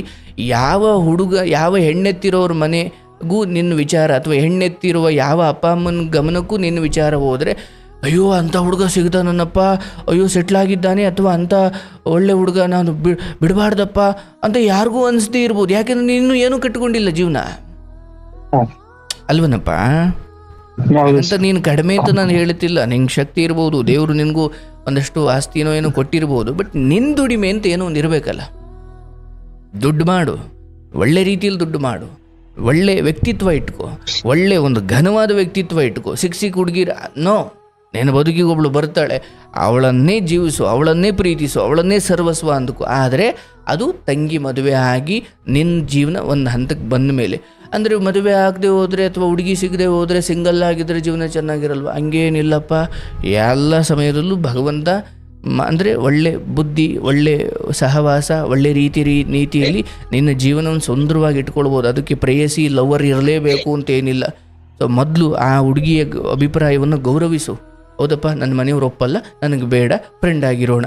ಇಲ್ಲವ ನಂಗೆ ಫ್ರೆಂಡ್ ಆಗಿದ್ದರೆ ಇಂಥದ್ದೇನೇನೋ ಭಾವನೆಗಳು ಬರ್ತವೆ, ಸುಮ್ಮನೆ ಹಚ್ಕೊಳ್ತಾ ಹೋಗ್ತೀನಿ ಮಧ್ಯರಾತ್ರಿವರೆಗೂ. ಫ್ರೆಂಡ್ ಆಗಿ ಅಂತ ನೀನು ಅಂದ್ಕೊಳ್ತೀಯ, ನಾನು ಯಾವುದೋ ಒಂಥರ ಮೆಸೇಜ್ ಮಾಡ್ತೀನಿ, ಅದು ನಾಳೆ ದಿನ ಇನ್ನೂ ವಿಕೋಪಕ್ಕೆ ಹೋಗಿ ನೀನು ಬೇಕೇ ಬೇಕು ಅನ್ನೋ ಹಠದಲ್ಲಿ ನಾನು ನನ್ನ ತಾಯಿಗೆ ಮಗನಾಗಲಿಲ್ಲ, ತಂಗಿಗೆ ಹಣ್ಣಾಗಲಿಲ್ಲ, ಸಮಾಜಕ್ಕೆ ಒಳ್ಳೆ ಪ್ರಜೆ ಆಗಲಿಲ್ಲ, ಸ್ಮಶಾನಿಗೆ ಹೆಣವಾಗಲಿಲ್ಲ ಅಂತ ಏನೂ ಇಲ್ದಂಗೆ ಬದುಕಬೇಕು ಸ್ಥಿತಿ ಬಂದ್ಬಿಡ್ತೀನಿ ಆಸೆಗಳನ್ನ ಅತಿಯಾಗಿ ಇಟ್ಕೊಂಡ್ರೆ. ಹೌದಲ್ಲ? ಬೇಡಪ್ಪ. ಓದ್ತಾ ಇದೀಯಾ, ಓದು. ಭಗವಂತ ನಿನಗೆ ಓದೋ ಅವಕಾಶ ಕೊಟ್ಟಿದ್ದಾನೆ. ಎಷ್ಟೋ ಮಕ್ಕಳಿಗೆ ಓದೋ ಅವಕಾಶ ಇಲ್ಲ. ಓದ್ತಿದೀಯಾ, ಕೆಲಸ ಕಷ್ಟಪಡ್ತಿದೀಯಾ, ತೊಂದರೆ ಇಲ್ಲ. ಬಟ್ ಈ ಒಂದು ಹುಡುಗಿಯ ತಿರಸ್ಕಾರವನ್ನೇ ಜೀವನದ ಸೋಲು ಅಂತ ಭಾವಿಸಬೇಡ. ಪರವಾಗಿಲ್ಲ, ನಿನಗೂ ತಾಯಿ ಇದ್ದಾರೆ, ತಂಗಿ ಇದ್ದಾರೆ, ಮುಂದೆ ಎಲ್ಲವೂ ಒಳ್ಳೆಯದೇ ಆಗುತ್ತೆ. ಈಗ ಡಿಪ್ರೆಷನ್ನು ಅದು ಇದು ಅಂತ ಏನೇನೋ ಹೆಸರು ಕೊಟ್ಕೊಂಡು ಕೂತ್ಕೊಂಬೇಡ. ಏನೋ ಒಂಚೂರು ಬೇಜಾರಾಗಿದೆ ಅಷ್ಟೇ, ಡಿಪ್ರೆಷನ್ ಅನ್ನೋ ದೊಡ್ಡ ಹೆಸರು ಕೊಟ್ಬಿಟ್ಟು ನಿನ್ನ ಜೀವನ ನೀನ್ಯಾಕೆ ಹಾಳು ಮಾಡ್ಕೊಳ್ತಿ? ಬೇಡ, ಪರವಾಗಿಲ್ಲ. ಏನು ಎಲ್ಲ ಪ್ರೇಮಗಳು ಗೆದ್ದಿದ್ದಾವೆ ಅಂತ ಏನಿಲ್ಲ. ನಿಂದು ಅಂಥದ್ದು ಏನೋ ಒಂದು ಪ್ರಯತ್ನ. ನಾನು ಅದಕ್ಕೆ ಆರಂಭದಲ್ಲಿ ಕೇಳಿದೆ, ಏನಪ್ಪ ಕಾಲೇಜು ಸ್ಕೂಲಲ್ಲಿ ಏನೂ ಆಗಿರಲಿಲ್ವನಪ್ಪ, ಇಲ್ಲಿನ ತನಕ ಬಂದಿದ್ದಿ ತಾನೇ ಹಾಗೆ, ಅಥವಾ ಅಲ್ಲೆಲ್ಲೂ ಪ್ರೀತಿ ಆಗಿರಲಿಲ್ವ ಅಂತ. ಇಲ್ಲ ಸರ್, ನಾನು ಅಲ್ಲೆಲ್ಲೂ ಆ ಥರ ಗಮನ ಕೊಟ್ಟಿಲ್ಲ ಅಂತ. ಇದೇ ನಿನ್ನ ಜೀವನದ ಮೊದಲ ಕತೆ, ಹೌದಲ್ಲಪ್ಪ? ಕೇಳಿಸ್ತಾ ಇದೆಯಾ? ಮೊದಲನೇ ಕಥೆನೇ ನಿನಗೊಂದು ಪಾಠ ಅಂದುಕೊ. ಒಂದೇ ಸಾರಿ ಹತ್ತಬಾರ್ದಪ್ಪ, ಒಂಚೂರು ಎದ್ದು ಬಿದ್ದು ಹತ್ತಬೇಕು. ಹಾಗಾಗಿ ಈಗ ಈ ಹುಡುಗಿ ವಿಚಾರವಾಗಿ ಸ್ವಲ್ಪ ಅಂತರ ಕಾಪಾಡ್ಕೊ. ಪರವಾಗಿಲ್ಲ, ಬೇಜಾರು ಮಾಡಿಕೊಂಡ್ರು ಪರವಾಗಿಲ್ಲ, ಬೇಡ. ಒಂಚೂರು ಮಾತಾಡ್ತಾ ಆಮೇಲೆ ಭಾವನೆಗಳು ಬೆಳ್ಕೊಂಡು ಆಸೆಗಳನ್ನ ಇಟ್ಕೊಂಡು, ನಾಳೆ ವೆಯ್ಟಿಂಗ್ ಲಿಸ್ಟಲ್ಲಿ ಇಟ್ಟಿದ್ದಾಳೆ, ನಾಳೆ ಒಪ್ಪಿಕೊಳ್ತಾಳೆ ಅನ್ನೋ ಆಸೆಯಲ್ಲಿ ನೀನು ಮಾತಾಡಿಕೊಂಡು ಆಸೆಗಳನ್ನ ಇಟ್ಕೊಂಡು, ಬೇಡಪ್ಪ. ಒಂದಂತೂ ಅರ್ಥ ಮಾಡ್ಕೊಳ್ಳೆಯ, ಯಾರನ್ನು, ಅದರಲ್ಲೂ ಹುಡುಗಿ ವಿಚಾರ, ಹೆಣ್ಣಿನ ವಿಚಾರ ನಾವು ಒತ್ತಾಯ ಮಾಡಿ ಪಡ್ಕೊಳ್ಳೋದಲ್ಲಪ್ಪ, ಅದೇ ಬರಬೇಕು. ಸತ್ಯವಾದ ಮಾತು. ಒತ್ತಾಯ ಮಾಡಬಾರ್ದು ಯಾರಿಗೂ. ಬೇಡ. ಬೇರೆ ವ್ಯವಹಾರದಲ್ಲಾದರೆ 100 ರೂಪಾಯಿ ಕಡಿಮೆ ಮಾಡ್ಕೊಳ್ಳಿ ಸರ್ ಅಂತ ಒತ್ತಾಯ ಮಾಡಿ ಅದು ಮಾಡಿ ಇದು ಮಾಡಿ 1-2 ದಿನ ಒದ್ದಾಡ್ಬೋದು. ಬಟ್ ಜೀವನ ಸಂಗಾತಿ, ಜೀವನದುದ್ದಕ್ಕೂ ಸತಿಪತಿ, ಶಿವನೊಂದಿಗೆ ಇರುವ ಪಾರ್ವತಿಯ ಹಾಗೆ, ವಿಷ್ಣುವಿನೊಂದಿಗೆ ಇರುವ ತಾಯಿ ಮಹಾಲಕ್ಷ್ಮಿಯ ಹಾಗೆ ಒಲಿದು ಬರಬೇಕದು. ಆಗ ಬದುಕು ಬಂಗಾರ, ಅಮೃತ. ಅದನ್ನು ಬಿಟ್ಟು ನೀವು ಏನೋ ಅವ್ರವ್ರನ್ನ ಒಪ್ಪಿಸಿ ಒತ್ತಾಯವಾಗಿ ಆಗ್ತೀರಾ ಅಂದ್ಕೊಳ್ಳಿ. ಅವಳು ಮನಸ್ಸಲ್ಲಿ ಇನ್ಯಾವನೋ ಇರ್ತಾನೆ. ಮದುವೆ ಆದಮೇಲೆ ಅವಳು ಡಬಲ್ಗೆ ಮಾಡಿದ್ರೆ ಏನು ಮಾಡ್ತೀನಿ ನೀನು? ಜೀವನ ಬೇರೆ ಥರ ಇದೆಯಪ್ಪ. ಇವೆಲ್ಲ ಕತೆಗಳು ಕೇಳಿ ನಿನಗೆ ಗೊತ್ತಾಗುತ್ತೆ. ಸೊ ಅದಕ್ಕೆ ಏನು ಮಾಡಬೇಕು? ಹೌದಪ್ಪ, ಆಕೆ ಒಳ್ಳೆ ಹುಡುಗಿ ಆಗಿರೋದಕ್ಕೆ ನನಗೆ ಆರಂಭದಲ್ಲೇ ಹೇಳಿದ್ಲು. ಇಲ್ಲ ಅಂದಿದ್ರೆ ಇವತ್ತು ಆ ಹುಡುಗ 3 ಹುಡುಗನ ಮೇಂಟೈನ್ ಮಾಡೋರು ಹುಡುಗಿ ಆಗ್ಬಿಟ್ರೆ ನೀನು ಕತೆ ಏನಾಗಬೇಕಪ್ಪ? ಅಂಥದ್ರಲ್ಲಿ ಇಲ್ಲ ಕಣಪ್ಪ, ನಮ್ಮ ಮನೇಲಿ ಒಪ್ಪಲ್ಲ, ಫ್ರೆಂಡ್ ಆಗಿರೋಣ ಹಂಗಂದ್ರಲ್ಲ. ಇಷ್ಟವಾದ ಫ್ರೆಂಡ್ ಆಗಿರೋ, ಇಲ್ಲ ಅಂದರೆ ಇಲ್ಲವ ನಿನ್ನ ಕತೆನೇ ಬೇಡ, ನೀನು ಮಣ್ಪಾಡು, ನೀನೇನೋ ಮಾಡ್ಕೊ ಅಂತ ಬಿಟ್ಬಿಟ್ಟು ಸುಮ್ಮನೆ ಇರು. ಆದ್ರೆ ಒಂದು ಹಾಗಾದ್ರೆ ಬಿಟ್ಬಿಡ್ಬೇಕಾ ಸರ್? ಬೇಡಪ್ಪ ಮೊದ್ಲೇ ಎಲ್ಲೋ ಒಂದು ಕಡೆ ಹಾಯ್ ಚೆನ್ನಾಗಿದೆಯಾ, ನಮಸ್ತೆ, ಒಳ್ಳೇದಾಗ್ಲಿ, ಊಟ ಮಾಡ್ದ, ಇಷ್ಟು ಕೇಳಿದಷ್ಟು ನೀನು ಬಡವ ಆಗಬಾರ್ದು. ನನಗೆ ಪ್ರೀತಿ ಸಿಕ್ಕಿಲ್ಲ ಅಂದ ಮಾತ್ರಕ್ಕೆ ಒಂದು ಹಾಯ್ ಹೇಳದೇ ಇರುವಷ್ಟು ಬಡವ ಆಗಬಾರ್ದು ನಾನು. ಒಂದು ಹಾಯ್ ಹೇಳು, ಒಂದೇನೋ ಒಂದು ಸಬ್ಜೆಕ್ಟಿಗೆ ಸಂಬಂಧಪಟ್ಟಂಗೆ ಏನೋ ಡೌಟ್ ಕೇಳಿದ್ರೆ ಅಥವಾ ಏನೋ ಆ ವಿಚಾರ ಇದ್ದರೆ ಮಾತಾಡು. ಅದನ್ನು ಬಿಟ್ಟು ಆಕೆನೇ ಏನೋ ಫ್ರೆಂಡ್ ಥರ ಮಾತಾಡ್ಲಿಕ್ಕೆ ಬಂದರು ನೀನು ಹೆಚ್ಚು ಇನ್ವಾಲ್ವ್ ಆಗ್ಲಿಕ್ಕೆ ಹೋಗ್ಬೇಡಿ. ಯಾಕೆ? ನಿನ್ನ ಭಾವನೆ ಬೇರೆ ಇತ್ತು, ಕ್ಲಾಶ್ ಆಗುತ್ತದು ಅಲ್ವಾ? ಆಕೆ ನಾಳೆ ಯಾವುದೋ ಹುಡುಗನ ಇಷ್ಟಪಡೋದು, ಅದೇ ಕಾಲೇಜಲ್ಲಿ ಅವಳು ಆ ಹುಡುಗನ ಜೊತೆ ಮಾತಾಡೋದು, ನಿನ್ಗೆ ಹೊಟ್ಟೆ ಉರಿಯೋಕ್ಕೆ ಶುರುವಾಗೋದು. ಯಾಕೆ ಬೇಕು? ಈಗಲೇ ಆ ಭಾವನೆಗಳನ್ನು ಸಾಯಿಸ್ಬಿಡು. ಆಕೆ ಇನ್ನೊಂದಷ್ಟು ವರ್ಷ ಹೋದ್ಮೇಲೆ ಇನ್ನೊಂದು ಮನೆಗೆ ಮದುವೆ ಆಗಿ ಹೋಗ್ತಾಳೆ. 24 ಅಂದರೆ ನೀವು ಹುಡುಗ ಆಗಿ ನಿನ್ನ ಮದುವೆ ಆಗೋವರೆಗೂ ಆಕೆ ಇರಲ್ಲ. ಇರ್ತಾರೆ, ಬೇರೆಯವ್ರಿಗೂ ಮದುವೆ ಆಗಿ ಹೋಗಿರ್ತಾರೆ. ಹಾಗೆ ಓ ನಿಮ್ಮ ತಂಗಿಗೆ ಒಳ್ಳೆ ಸಂಬಂಧ ಹುಡುಕಿ ಮದುವೆ ಮಾಡೋ ಕಡೆ ಗಮನ ಕೊಡು, ದುಡಿಮೆ ಮಾಡೋ ಕಡೆ ಗಮನ ಕೊಡು. ಬಿಡು, ಇದೆಲ್ಲ ಬಿಡು. ಅವೆಲ್ಲ ಸುಮ್ಮನೆ ಅನಿಸುತ್ತೆ, ಅಯ್ಯೋ ನಂಗೆ ಅವಳು ಬೇಕು, ತಪ್ಪಿಲ್ಲ. ಬಟ್ ಪ್ರಾಕ್ಟಿಕಲಾಗಿ ಯೋಚನೆ ಮಾಡಬೇಕು. ಸುಮ್ಮನೆ ಸಿನಿಮಾ ಥರ ಓ ಹೃದಯ ಕೇಳಿದ್ದೆಯ ಪ್ರೀತಿ ಇನ್ನು ಪಾಲಲ್ಲ ನಂಗೆ ಹೇಳ್ಕೊಂಡು ಕೂತ್ಕೊಂಡು ಮಾಡು. ಅರ್ಥ ಆಗುತ್ತಯ್ಯ ನಮಗೂ. ಈಗ ನಾನು ನಿಮಗೆಲ್ಲ ಬುದ್ಧಿ ಹೇಳ್ಬೋದಪ್ಪ. ನನ್ನ ಹೃದಯದಲ್ಲೂ ಏನೋ ಒಂದು ಭಾವನೆ ಬರುತ್ತೆ, ನನಗೂ ಯಾರೋ ಇಷ್ಟವಾಗುತ್ತಾರೆ. ಬಟ್ ನನಗೆ ಪ್ರಾಕ್ಟಿಕಲಿ ನನಗೆ ಓಕೆ, ನಾನೊಂದು ಹೆಣ್ಮಗಳನ್ನು ಏನು ತುಂಬ ಬಲವಂತವಾಗಿ ಯಾರನ್ನು ತಗೊಳ್ಬಾರ್ದು. ಅವರು ಒಲ್ದು ಬರಬೇಕು. ನನಗೆ ಜೀವನದಲ್ಲಿ ನನಗಂಥದ್ದೊಂದು ನಂಬಿಕೆ, ಯಾರು ಬರ್ತಾರೋ ಅವ್ರನ್ನ ರಾಣಿ ಥರ, ಅಥವಾ ರಾಣಿ ಅಂದರೆ ಒಡವೆ ಬಂಗಾರ ವಸ್ತ್ರ ಅಂತಲ್ಲ, ನಾನು ಅವರಿಗೆ ನಿಯತ್ತಾಗಿರಬೇಕು. ನಾನು ಅವರಿಗೆ ಚಂದ ನೋಡಬೇಕು ಅಥವಾ ಖುಷಿಯಿಂದ ಇಡಬೇಕು. ನನ್ನ ಆಯಸ್ಸು ಎಷ್ಟಿದೆಯೋ ಗೊತ್ತಿಲ್ಲ, ನಾನು ಇರುವಷ್ಟು ಸಮಯ ಅವ್ರನ್ನ ಚೆನ್ನಾಗಿ ನೋಡಿಕೊಳ್ಬೇಕು. ಒಂದು ವೇಳೆ ನನಗೆ ಯಾರೋ ಒಬ್ರು ಇಷ್ಟ ಆದರೂ ನಾನು ಅವ್ರಿಗೆ ಹೇಳಿದೆ, ಓಕೆ ನೀವು ನನಗಿಷ್ಟ ಇಲ್ಲ, ನನ್ನ ಕತೆ ಹಿಂಗಿದೆ, ನನಗೆ ಕ್ಷಮಿಸಿ ಅಂತ ಹೇಳಿ, ಓಕೆ ಫೈನ್, ನಾನು ಆಕೆಯನ್ನು ರೆಸ್ಪೆಕ್ಟ್ ಮಾಡಬೇಕು. ನೋಡಪ್ಪ, ಪ್ರೀತಿ ಆಗುತ್ತೆ, ಮದುವೆ ಆಗ್ತವೆ, ಮಕ್ಕಳಾಗ್ತವೆ, ಎಲ್ಲ ಒಂದೇ ಸಾಯೋದೇ ಹೌದು. ಬಟ್ ಮನುಷ್ಯದೊಂದು ಶುದ್ಧ ಒಂದು ಭಾವನೆ ಅಂತ ಇರುತ್ತಲ್ಲ. ನನಗೆ ಕೆಲಸ ಆಗಲಿಲ್ಲ ಅನ್ನೋ ಮಾತ್ರಕ್ಕೆ ನಾನು ಅವನ್ನ ಒಂದೇ ಸತಿ ದೂರ ಇಟ್ಬಿಡೋದು ಇದೆಯಲ್ಲ, ಎಷ್ಟು ಜನ ದೂರ ಇಡ್ತೀಯಾ? ಈಗ ನನಗಿಷ್ಟ, ನಾನು ಹೇಳಿದ್ದೇನೋ ಒಂದು ಕೆಲಸ ಮಾಡಲಿಲ್ಲ, ನಾನು ಹೇಳಿದ್ದ ಅಂತೆ ಅವ್ರು ನಡ್ಕೊಳ್ಳಿಲ್ಲ, ಅಥವಾ ನನ್ನಂತೆ ಅವ್ರು ವರ್ತಿಸ್ಲಿಲ್ಲ ಅಂತ, ಆಯಿತು ನೀನು ಬೇಡ ಅಂತ ನಾನು ಎಲ್ಲರೂ ದೂರ ಇಡ್ತಾ ಹೋದ್ರೆ ಕಡೆಗೆ ಒಂದಿವ್ಸ ಅಬ್ಬೆಪೋರಿ ಆಗ್ಬಿಡ್ತೀಯ. ನನಗೆ ಇಷ್ಟದಂತೆ ನಡ್ಕೊಳ್ಳದೆ ಹೋದರೂ ಕೂಡ ಆಯಿತು, ತೊಂದರೆ ಇಲ್ಲ, ರೆಸ್ಪೆಕ್ಟ್ ಮಾಡಬೇಕು. ಏನು ಭಗವಂತ ನಮ್ಮನ್ನೇನು ಒಂಟಿ ಬಿಡ್ತಾನೆ, ನಮಗೂ ಒಂದು ಏನೋ ದಾರಿ ಮಾಡಿರ್ತಾನೆ ಅಲ್ವಾ? ಕಾಯಬೇಕು ತಾಳ್ಮೆಯಿಂದ. ನಾನಿವತ್ತು ಮಹಾವತಾರ ನರಸಿಂಹ ಸಿನಿಮಾ ನೋಡ್ಕೊಂಬಂದೆಯಪ್ಪ. ನಾನು ಆ ಭಕ್ತ ಪ್ರಹ್ಲಾದನ ಕಥೆಯನ್ನು ನೋಡ್ಬೇಕಾದ್ರೆ ಅನಿಸಿದ್ದು, ಆ ಭಕ್ತ ಪ್ರಹ್ಲಾದ ಅನ್ನೋ ಭಗವಂತನ ಭಕ್ತ ಆ ರಾಕ್ಷಸರ ಜೊತೆ, ಆ ಭಕ್ತ ಪ್ರಹ್ಲಾದನ ತಂದೆ ಹೆಸರೇನು? ಹಿರಣ್ಯಕಶಿಪು. ಹಿರಣ್ಯಕಶಿಪು ಎಷ್ಟು ಹಿಂಸೆ ಕೊಡ್ತಾನೆ ಆ ಮಗನಿಗೆ, ಅಂದರೆ ಪ್ರಹ್ಲಾದನಿಗೆ. ಅಂದರೆ ಆನೆ ಕೈಯಲ್ಲಿ ತುಳಿಸೋ ಪ್ರಯತ್ನ ಮಾಡ್ತಾನೆ, ಸರ್ಪದ ಕೈಯಲ್ಲಿ ಕಚ್ಚೋ ಪ್ರಯತ್ನ, ಬೆಂಕಿಯಿಂದ ಸುಡಿಸುವ ಪ್ರಯತ್ನ, ನೀರಲ್ಲಿ ಮುಳುಗಿಸುವ ಪ್ರಯತ್ನ, ಕಟುಕರಿಂದ ಕೊಲ್ಲಿಸುವ ಪ್ರಯತ್ನ. ಈ 5-6 ಪ್ರಯತ್ನ ತಕ್ಕ ಭಗವಂತ ಬರಲೇ ಇಲ್ಲ. ಅದೃಶ್ಯನಾಗಿ ಕಾಪಾಡ್ದ ಹೌದು, ಬಟ್ ಬರಲಿಲ್ಲ. ಪ್ರಹ್ಲಾದ ನಂಬಿಕೆ ಕಳ್ಕೊಳ್ಳಿಲ್ಲ. ಇದೇನಪ್ಪ ಇಷ್ಟೆಲ್ಲ ಮಾಡಿದ್ರು ಎಲ್ಲೋ ದೂರದಲ್ಲಿ ನಿಂತು ನನ್ನನ್ನು ಕಾಪಾಡ್ತಾನೆ, ಎದುರಿಗೆ ಬರೋಕೆ ಏನಾಗ್ಬಿಟ್ಟಿದೆ ಅಂತ ಹೌದು ದುಃಖ ಪಡಲಿಲ್ಲ. ಒಂದು ಸಮಯ ಅಂತ ಇರುತ್ತೆ ಎಲ್ಲದಕ್ಕೂ, ಹೌದಲ್ಲ? ಇರುತ್ತೆ. ಹಾಗೆ ಹಿರಣ್ಯಕಶಿಪುವಿನ ಪಾಪದ ಕೊಡ ತುಂಬಬೇಕು. ಭಗವಂತ ಭಕ್ತನಾದ ಪ್ರಹ್ಲಾದನ ಭಕ್ತಿ ಜಗತ್ತಿಗೆ ಗೊತ್ತಾಗಬೇಕು. ಇವೆರಡು ಪೀಕ್ಗೆ ಹೋದಾಗ ನರಸಿಂಹ ಉದ್ಭವ ಆದ, ಹೌದಲ್ಲ? ಹೌದೌದು. ಇನ್ನು ಏನು ಹಿರಣ್ಯಕಶಿಪುವಿನ ಚಿಕ್ಕ ಚಿಕ್ಕ ಪಾಪಗಳಿಗೆ ಅವತಾರ ಎತ್ತು ಬಂದರೆ ಅವತಾರಕ್ಕೆ ಬೆಲೆನೇ ಇರಲ್ಲ.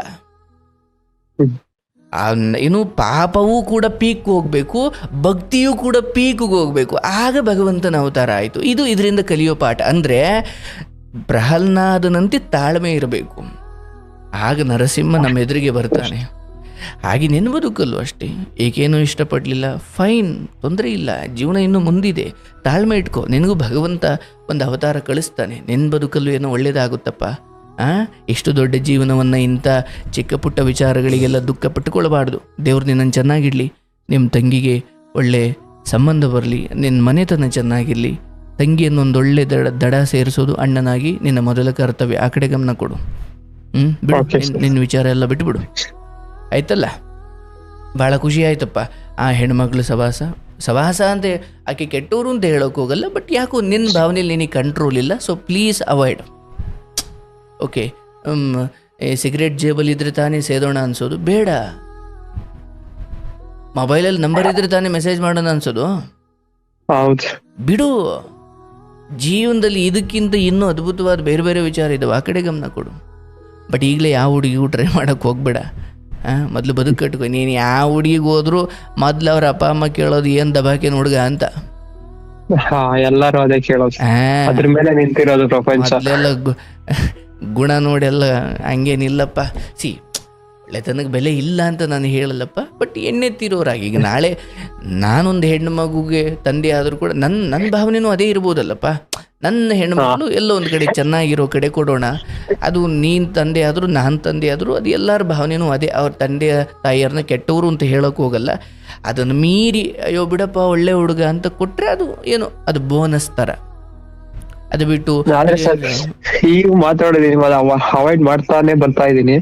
ಕೇಳ್ತಾರೆ ಮೊದಲು ತರ ಇಲ್ಲ. ನೀನು ಎದುರುಗಡೆ ಕಾಲೇಜಲ್ಲಿ ಸಿಕ್ಕಾಗ ಆಫ್ಲೈನ್ ಮಾತಾಡಿ, ಎಲ್ಲೋ 1-2 ಮಾತು 10 ಮಾತು, ಬಟ್ ಫೋನಾಗೆ ಬೇಡ. ಬ್ಲಾಕ್ ಮಾಡು, ಎಲ್ಲ ಮುಚ್ಚಾಕದ. ಆ ಕಾಲೇಜಲ್ಲಿ ಸಿಗ್ತಾರಲ್ಲ ಅಲ್ಲಿ ಮಾತಾಡು, ಜಸ್ಟ್ ಚೆನ್ನಾಗಿದ್ದೀರಾ ಫೈನ್. ಬಟ್ ಮನೆಗೆ ಬಂದಾಗಲೂ ಮುಂದುವರಿಸಿದ್ರೆ ಏನಾಗುತ್ತೆ, ನಿನ್ನ ಎಷ್ಟೋ ಸಮಯವನ್ನು ತಿಂದ್ಕೊಂಡ್ಬಿಡುತ್ತದು ಅಲ್ವಾ. ರಿಪ್ಲೈ ಕೊಡಲಿಲ್ಲ ಅಂತ ಬೇಜಾರು ಮಾಡ್ಕೊಳ್ತಾರೆ, ಇವೆಲ್ಲ ನಡೀತವಪ್ಪ. ಬೇಡ, ಬಿಟ್ಬಿಡು. ದಾಬಸ್ಪೇಟೆಯಲ್ಲಿ ಚೆನ್ನಾಗಿ ಜೀವನ ಮಾಡು. ದೇವ್ರು ನಿನ್ನನ್ನು ಚೆನ್ನಾಗಿಡ್ಲಪ್ಪ. ಇವೆಲ್ಲ ಮಾತುಗಳು ನಿನ್ನ ಗಮನಕ್ಕೆ ಇರಲಿ. ಈ ಕಾರ್ಯಕ್ರಮ ಇಲ್ಲೇ ಇರುತ್ತೆ. ಯಾವಾಗ ಬೇಜಾರಾಗುತ್ತೋ ಈ ಮಾತುಗಳನ್ನು ಪದೇ ಪದೇ ಕೇಳು, ಜ್ಞಾನೋದಯ ಆಗುತ್ತೆ. ನಿನ್ನ ತಂಗಿ ಚೆನ್ನಾಗಿ ದಾರಿ ಮಾಡಿಕೊಡು, ಅವ್ರಿಗೆ ಚೆನ್ನಾಗಿ ಓದಿಸು. ನೀವು ಚೆನ್ನಾಗಿ ಕಷ್ಟಪಡ್ತಿದ್ದೀರಾ, ತೊಂದರೆ ಇಲ್ಲ. ಬಟ್ ಏನು ಹೇಳ್ತೀವಲ್ಲಪ್ಪ, ಬಿತ್ತ ಬೀಜ ಎಲ್ಲ ಬೆಳೆ ಆಗಲ್ಲ, ಹೌದಲ್ಲಪ್ಪ. ಕಲಿತ ಅಕ್ಷರಗಳೆಲ್ಲ ನಮ್ಗೆ ಅನ್ನ ಕೊಡಲ್ಲ. ಹಾಗೆ ಪ್ರಪೋಸ್ ಮಾಡಿದ ಪ್ರತಿ ಹುಡುಗಿನೂ ಒಪ್ತಾಳೆ ಅಂತ ಏನಿಲ್ಲ. ಚೆನ್ನಾಗೈತೆ ಕವನ, ಒಮ್ಮಸಲಿ ಹೇಳ್ಬಿಟ್ಟೆ. ಬಟ್ ಹಾಗೆ ಹೌದು ಅಂದ್ರೆ ನಾನು ಹುಡುಗಿ ಉದಾಹರಣೆ ಕೊಟ್ಟೆ ಅಷ್ಟೇ. ಬಟ್ ಪ್ರಯತ್ನ ಮಾಡಿದ ಪ್ರತಿಯೊಂದು ಕೂಡ ಫಲ ಕೊಡ್ತವೆ ಅಂತ ಇಲ್ಲ. ಪ್ರಯತ್ನ ಅನ್ನೋದು ನಮಗೊಂದು ಅನುಭವ, ಹೌದಲ್ಲಪ್ಪ. ಈಗ ನಾವು ಥಾಮಸ್ ಆಲ್ವಾ ಎಡಿಸನ್ ಕತೆ ಹೇಳ್ತೀವಿ. ಬಲ್ಬ್ ತಯಾರು ಮಾಡಿದವನು ಅಥವಾ ಬಲ್ಬ್ ಅನ್ವೇಷಣೆ ಮಾಡಿದವನು, ಅವನು 99 ಅಷ್ಟೆಲ್ಲ ಆದಮೇಲೆ ಡಮ್ ಡಮ್ ಡಮ್ ಡಮ್ ಡಮ್ ಅನ್ನೋವಂತೆ ಎಲ್ಲ ವಿದ್ಯಾರ್ಥಿಗಳು ಗುರುಗಳ ಹತ್ರ ಬಂದು, ಏನು ಗುರುಗಳೇ 99 ಸಾರಿ ನಾವು ಪ್ರಯತ್ನ ಮಾಡಿದ್ರು ಆಗ್ತಿಲ್ವಲ್ಲ ಅಂದಾಗ ಗುರು ಹೇಳಿದಂತೆ, ಅಂದರೆ ಶಿಷ್ಯರೇ, ವಿದ್ಯಾರ್ಥಿಗಳೇ ಅರ್ಥ ಮಾಡ್ಕೊಳ್ಳಿ, ಈ 99 ಬಾರಿ ನಾವೇನು ಮಾಡಿದ್ದೀವಿ ಇದು ಸರಿಯಾದ ಮಾರ್ಗ ಅಲ್ಲ ಅಂತ ನಮ್ಗೆ ಅರ್ಥ ಆಗ್ಬೇಕೀಗ ಅಲ್ವಾ. ಈಗ ಏನು 99 ಫೇಲ್ ಆಗಿದ್ದಾವೆ, ಈ ದಾರಿಯಲ್ಲಿ ಹೋದ್ರೆ ನಾವು ಗೆಲ್ಲೋಕ್ಕಾಗಲ್ಲ ಅಂತ ಗೊತ್ತಾಯ್ತು ಅಂದ್ರೆ ಖುಷಿ ಪಡಿ, ಬೇರೆ ದಾರಿಲಿ ಹೋಗಿ ಅಂತ. ಅಂದ್ರೆ ಈ 99 ಅಲ್ಲ ಅಂತ ಗೊತ್ತಾದ್ರೆ ಬೇರೆ ಏನಕ್ಕೂ ಟ್ರೈ ಮಾಡ್ಬೋದು, ಇಲ್ಲಾಂದ್ರೆ ಇದ್ರೊಳಗಡೆ ಒದ್ದಾಡ್ತೀವಿ ನಾವು. ಹಾಗಾಗಿ ಪ್ರತಿ ತಪ್ಪುಗಳಾದಾಗಲೂ ಓಕೆ ಈ ದಾರಿಲಿ ಹೋದ್ರೆ ಆಗಲ್ಲ, ಹಾಗಾಗಿ ಆ ತಪ್ಪನ್ನು ಪಾಠ ಅಂದುಕೊಂಡ್ರೆ ಗೆಲ್ತಾನೆ, ಆ ತಪ್ಪನ್ನು ಕೊರಗ್ತಾ ಕೂತ್ಕೊಂಡ್ರೆ ಸಾಯ್ತಾನ ಅಷ್ಟೆ. ಹಂಗೆ ಹಾಗೆ ಕೊರಗ್ತಾ ಇದ್ದೀನಿ. ಬೇಡ ಏನಿಲ್ಲ, ಟೈಮ್ ಊಟ ಮಾಡು, ಒಳ್ಳೆ ಸೂಟು ಬೂಟ ಹಾಕೊಂಡು ಒಳ್ಳೆ ಚೆನ್ನಾಗಿರೋ ಬಟ್ಟೆ ಹಾಕೊಂಡು ಪೌಡ್ರ್ ಸ್ನೋ ಹಾಕೊಂಡು ಏನೋ ರಾಜ ಹುಲಿ ಹೋದಂಗೆ ಹೋಗ್ಬೇಕು ಕಾಲೇಜಿಗೆ. ಇರಲಿ ಹುಡುಗಿ ವಿಚಾರ ಬಿಡು, ಅದ್ರ ಪಾಡಿಗೆ ಅವ್ರು ಯಾರನ್ನಾದ್ರೂ ಪ್ರೀತಿ ಮಾಡಲಿ, ಯಾರನ್ನಾದ್ರೂ ಮದುವೆ ಆಗಲಿ, ನಿನಗದು ಬೇಡ. ಅದು ಹೇಳ್ತಾರಲ್ಲ, ಈ ನರಿ ಕಾಡಲ್ಲಿ ಏನು ದ್ರಾಕ್ಷಿ ತಿನ್ನೋಕ್ಕೂ ಏನಕ್ಕೂ ಹೋಯ್ತಂತೆ, ಎಟಕ್ಸ್ಕೊಳ್ತು ಪ್ರಯತ್ನ ಮಾಡ್ತು, ಎಟಕ್ಲಿಲ್ಲ. ಈ ಹಣ್ಣು ಹುಳಿ ಇದು ತಿನ್ನಬಾರ್ದಿದು ಅಂತ ಹೊಂಟೋಯ್ತಂತೆ. ಪ್ರಯತ್ನ ಪಡ್ತು, ಸಿಕ್ಕಿದ್ರೆ ತಿನ್ನೋದು, ಸಿಗ್ಲಿಲ್ವಲ್ಲ ಅದಕ್ಕೇನು ಕಾರಣ ಕೊಡ್ತು? ಹುಳಿ ಇದೆ ಅಂತ ಹೇಳುವ ಹುಳಿ ಇದು ತಿನ್ಬಾರ್ದಿದ್ ನಾನು. ಕೆಲವೊಮ್ಮೆ ಯಾರು ನೋಡ್ದಾಗ ಹಿಂಗೆ ಅಂದ್ಕೊಂಡು ಸುಮ್ಮನೆ ಆಗ್ಬಿಡ್ಬೇಕಂತೆ. ಅವಳಿಗೆ ನನ್ನನ್ನು ಪಡ್ಕೊಳ್ಳೋ ಯೋಗ್ಯತೆ ಇಲ್ಲ ಬಿಡು ಅಂದ್ಬಿಟ್ಟು ಸುಮ್ಮನೆ ಆಗ್ಬಿಡ್ಬೇಕು. ಅಹಂಕಾರ ಅಲ್ಲ, ಬಟ್ ನಮಗೆ ನಾವು ಸಮಾಧಾನ ಮಾಡ್ಕೊಳ್ಬೇಕು. ಆಯ್ತಯ್ಯ, ಒಳ್ಳೆದಾಗಲಿ, ಜೀವನ ಚೆನ್ನಾಗಿಟ್ಕೋ, ಚೆನ್ನಾಗಿ ಓದಿದ್ದೀರಪ್ಪ. ನೋಡಿ ನೀವೆಲ್ಲ ಓದಿರೋದು ನೋಡಿದರೆ ನಾವ್ಯಾಕಷ್ಟು ಓದಲಿಲ್ಲ ಅನಿಸುತ್ತೆ ಒಂದೊಂದ್ಸಲಿ. ಒಳ್ಳೇದು, ಹಾಗೇನಿಲ್ಲಪ್ಪ. ಅದರಿಂದ 4 ಲೋಕದ ಜ್ಞಾನ ತಿಳ್ಕೊಂಡಿದ್ದೀಯ, ಭಾಷೆ, ಭಾವನೆ, ಎಜುಕೇಷನ್ ಅನ್ನೋದು ಇದೆಯಲ್ಲಪ್ಪ, ಅದು ನಾಟ್ ಓನ್ಲಿ ಓಕೆ ನನಗೆ ಅದು ಸಿಗಲಿಲ್ಲ ಇದು ಸಿಗಲಿಲ್ಲ ಅಂದ ಮಾತ್ರಕ್ಕೆ ಅದು ವ್ಯರ್ಥ ಆಗಲ್ಲ. ಮುಂದೆಲ್ಲೋ ಅದು ನಿನಗೆ ಫಲ ಕೊಡುತ್ತೆ. ಅಥವಾ ಎಷ್ಟು ವಿವೇಕ ಇದೆಯಲ್ಲ, ಎಷ್ಟು ಒಂದಂತೂ ಅರ್ಥ ಆಯ್ತು ಸರ್, ನಾವು ಇಷ್ಟು ಓದಿ ಬೇರೆಯವ್ರಿಗೆ ಹೇಳ್ಕೊಡೋದು ನಾವೇ ಈಗಾದ್ರೆ ಹೇಗೆ ಅಂತ. ಏನು ಮಾಡೋಕ್ಕಾಗಲ್ಲಪ್ಪ. ಈಗ ನಾಳೆ ನನಗೂ ಏನೋ ಒಂದು ದುಃಖ ಆಗ್ಬೋದು, ನಾನು ಇಷ್ಟಪಟ್ಟಿದ್ದು ಯಾವುದೂ ಸಿಗದೇ ಇರ್ಬೋದು, ನಾನು ಇನ್ನೊಬ್ಬರ ಹತ್ರ ನನ್ನ ದುಃಖ ಹೇಳ್ಕೊಳ್ಬೋದು. ಇಷ್ಟೆಲ್ಲ ನಾನು ಜನಕ್ಕೆ ಹೇಳೋ ನನಗೆ ದುಃಖ ಆಗಬಾರ್ದ, ಅಥವಾ ನನಗೆ ಯಾವತ್ತೂ ಕಣ್ಣೀರು ಬರಲ್ವ, ಅಥವಾ ನನಗೆ ಯಾವತ್ತೂ ಮುಂದೆ ದುಃಖ ಆಗಲ್ವ, ಅಥವಾ ಹಿಂದಾಗಿಲ್ವ? ಹಾಗೇನಿಲ್ಲ, ಆಗುತ್ತಪ್ಪ. ನಾವು ಹೇಳ್ಕೊಳ್ಳೋರು ನಮಗೆ ಹಿಂಗಾದ್ರೆ ಹಂಗೇನಿಲ್ಲಯ್ಯ. ಕಟಿಂಗ್ ಮಾಡೋ ಅಂಗಡಿಯವನಿಗೆ ಕೂದಲು ಬೆಳೆಯಲ್ವಾ? ಅಥವಾ ಡಾಕ್ಟ್ರಿಗೆ ರೋಗ ಬರಲ್ವಾ? ಹಂಗೆ ನಾವು ಏನು ತಿಳ್ಕೊಂಡು ಏನಿದ್ರು ನಮಗೊಂದು ದುಃಖ ಅಂತ ಬಂದಾಗ, ಈಗ ನೀವು ನನ್ನ ಎಷ್ಟು ಪ್ರೀತಿಯಿಂದ ಶರಣಾಗಿದ್ರು ನಾವು ಹಂಗೆ ಇನ್ನೊಬ್ಬರು ಗುರುವನ್ನು ಶರಣಾಗ್ತೀವಿ ಅಷ್ಟೆ. ಅದು ಇದ್ದಿದ್ದೆ, ಒಬ್ರನ್ನೊಬ್ರು ಆಶ್ರಯಿಸೋದು ಇದ್ದಿದ್ದೆ. ಆದರೆ ಈ ಜನ್ಮವನ್ನು, ಬದುಕನ್ನು ಬಲಿ ಕೊಡುವಷ್ಟು ಮೂರ್ಖ ಆಗಬಾರ್ದು ನಾನು. 2 ದಿವಸ ಅಳಬೇಕು, ಮತ್ತೆ ಎದ್ದು ನಿಂತ್ಕೊಳ್ಬೇಕು. ಗಾಡಿ ಪೆಟ್ರೋಲ್ ಖಾಲಿ ಆದರೆ ಮೂಲಿಗೆ ಎಷ್ಟು ಬಿಡ್ತೀಯ? ಇಲ್ಲ, ಪೆಟ್ರೋಲ್ ಹಾಕ್ಸ್ಕೊತೀಯ ಮತ್ತು ರೋಡಿಗೆ ಇಳಿತೀಯ, ಹೌದಲ್ಲ? ಹೌದು. ಹಂಗೆ ಇದು ಕೂಡ ಜೋರೇನೋ ಹಂಗೆ ಅನಿಸುತ್ತೆ. ಗುರುಗಳ ಹತ್ರನೂ ಯಾರ ಹತ್ರನೂ ಮಾತಾಡಿ ಒಂದು ಧೈರ್ಯ ತಂದುಕೊಳ್ಬೇಕು, ಜ್ಞಾನ ತಂದುಕೊಳ್ಬೇಕು, ಮತ್ತು ರೋಡಿಗೆ ಇಳಿತಾ ಇರಬೇಕು. ಆಯ್ತಲ್ಲ?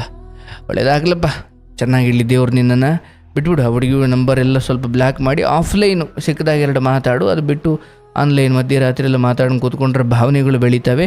ಆಮೇಲೆ ಮತ್ತೆ ನಿಯಂತ್ರಿಸಲಾಗದ ಸ್ಥಿತಿಗೆ ಹೋದರೆ ನಾನು ಕೂಡ ನಿನ್ನನ್ನು ಬದುಕೋಕ್ಕಾಗಲ್ಲ. ಹೇಳ್ತಾ ಅವಾಯ್ಡ್ ಮಾಡ್ತಾ ಇದ್ದೀನಿ, ಬಟ್ ಅವರು ಯಾಕೆ ಈ ತರ ಅವಾಯ್ಡ್ ಮಾಡ್ತಾ ಇದ್ದೀರಾ ಹಾಗೆ ಹೀಗೆ ಅಂತ ಕೇಳ್ತಾರೆ. ಬೇಡ, ಮೊದಲು ತರ ಇಲ್ಲ, ಚೇಂಜ್ ಆಗ್ಬಿಟ್ಟಿದೀಯಾ? ಪರವಾಗಿಲ್ಲ, ವಿವರಣೆ ಎಲ್ಲ ಕೊಡ್ಲಿಕ್ಕೆ ಹೋಗ್ಬೇಡಪ್ಪ. ಇನ್ಫ್ಯಾಕ್ಟ್ ನಿನಗೆ ಫ್ರೆಂಡ್ ಥರ ಮಾತಾಡಿಕೊಂಡು ಏನೂ ನಿರೀಕ್ಷೆ ಇಲ್ಲದೆ ಇರೋಕ್ಕೆ ಸಾಧ್ಯ ಅಂದರೆ ಇರೋ ತಪ್ಪಿಲ್ಲ. ಬಟ್ ಹಂಗಿರೋಕ್ಕಾಗಲ್ಲಪ್ಪ, ನಿನ್ನ ಮನಸ್ಥಿತಿ ನನಗೆ ಗೊತ್ತಿರೋ ಹಾಗೆ. ಹಂಗೆ ಫ್ರೆಂಡ್ ಥರ ಮಾತಾಡ್ಕೊಂಡಿದ್ದು ನಾಳೆ ದಿನ ಆ ಹುಡುಗಿನೇ ಒಂದು ದಿವಸ ಮೆಸೇಜ್ ಅವಾಯ್ಡ್ ಮಾಡಿದ್ಲು ಅಂದರೆ ನೀನು ಸತ್ತೇ ಹೋಗ್ಬಿಡ್ತೀಯ ಆಮೇಲೆ, ಅಲ್ವಾ? ಅದ್ರ ಬದಲು ಇಂಥವನ್ನೆಲ್ಲ ಉಗ್ರಲ್ಲಿ ಚೂಟ್ ಹಾಕ್ಬೇಕಪ್ಪ, ಭಾಳ ಚಿಕ್ಕದಾಗಿದ್ದಾಗಲೇ. ಆಮೇಲೆ ಕೊಡ್ಲಿ ತಗೊಂಡ್ರು ಆಗಲ್ಲ ಆ ಬಂಧನವನ್ನು ಬಿಡಿಸೋಕೆ, ಅಲ್ವಾ? ಹೌದು, ಆಗಲ್ಲ. ಬೇಡ, ಇವೆಲ್ಲ ಆರಂಭದಲ್ಲಿ ನಿನ್ನ ಜವಾಬ್ದಾರಿ ಗುರಿಗಳು ಬೇರೆ ಇದ್ದಾವಪ್ಪ. ಇವೆಲ್ಲ ಬಿಟ್ಬಿಡು, ಇವೆಲ್ಲ ಒಳ್ಳೇದಲ್ಲ. ಬಿಟ್ಟರೆ ಗೆಲ್ತೀಯ, ಇಲ್ಲಾಂದ್ರೆ ಮತ್ತೆ ಇದ್ರಲ್ಲಿ ನರಕ ಅನುಭವಿಸ್ತೀಯ. ಈ ಮಾತನ್ನು ನೆನ್ಪಿಟ್ಕೊ. ಬಿಡು, ಏನು ಹಾಕಿ ನಿಂಗೆ ಚಿಕ್ಕಪ್ಪ ಮಗಳಲ್ಲ, ದೊಡ್ಡಪ್ಪ ಮಗಳಲ್ಲ, ಅತ್ತೆ ಮಗಳಲ್ಲ, ಯಾರೋ ಹೆತ್ತಿರೋ ಹೆಣ್ಮಗಳು 1-2 ದಿವಸ ಎಜುಕೇಷನ್ ಕಾರಣಕ್ಕೆ ಜೊತೆ ಸಿಕ್ಕಿದ್ದಾಳೆ. ಆಮೇಲೆ ಅವಳು ದಾರಿ ಬದಲಾಯಿಸ್ತಾಳೆ. ಆಮೇಲೆ ನೀನು ಒಂಟಿ ಬದುಕಲೇಬೇಕು. ಆಗ್ಲಿಂದ ಅದಕ್ಕೆ ನೀನು ಇವಾಗಲಿಂದಲೇ ಒಂಟಿಯಾಗಿರಿ, ಏನು ತೊಂದರೆ ಇಲ್ಲ. ಯಾರನ್ನೂ ಅತಿಯಾಗಿ ಹಚ್ಕೊಳ್ಬೇಡಪ್ಪ, ಒಳ್ಳೇದಲ್ಲ. ಶುಭವಾಗಲಿ, ಒಳ್ಳೇದಾಗಲಿ.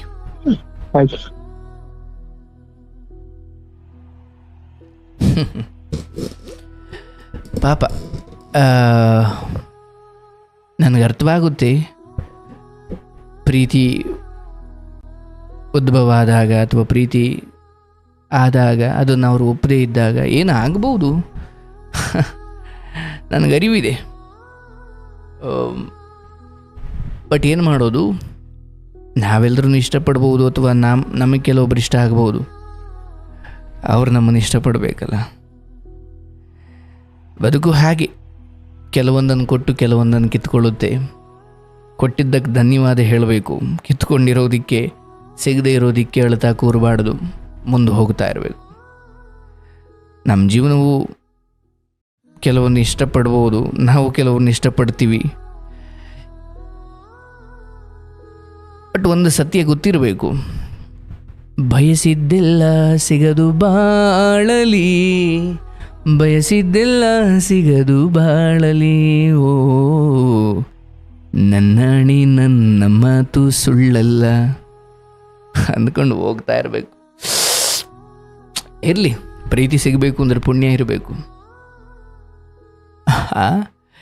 ಆಯಿತು, ಸಿಕ್ಕಿದ್ದು ಬಯಸಿದ್ದು ಸಿಗಲಿಲ್ಲ ಅಂದಾಗ, ಇಷ್ಟಪಟ್ಟಿದ್ದು ಸಿಕ್ಕಿಲ್ಲ ಅಂದಾಗ ಸಿಕ್ಕಿದ್ದನ್ನು ತುಂಬ ಇಷ್ಟಪಡೋದು ಕಲಿಬೇಕು. ಅದು ಬದುಕೋ ದಾರಿ. ಆಗಲಿಪ್ಪ, ಒಳ್ಳೆಯದಾಗಲಿ, ಶುಭವಾಗಲಿ.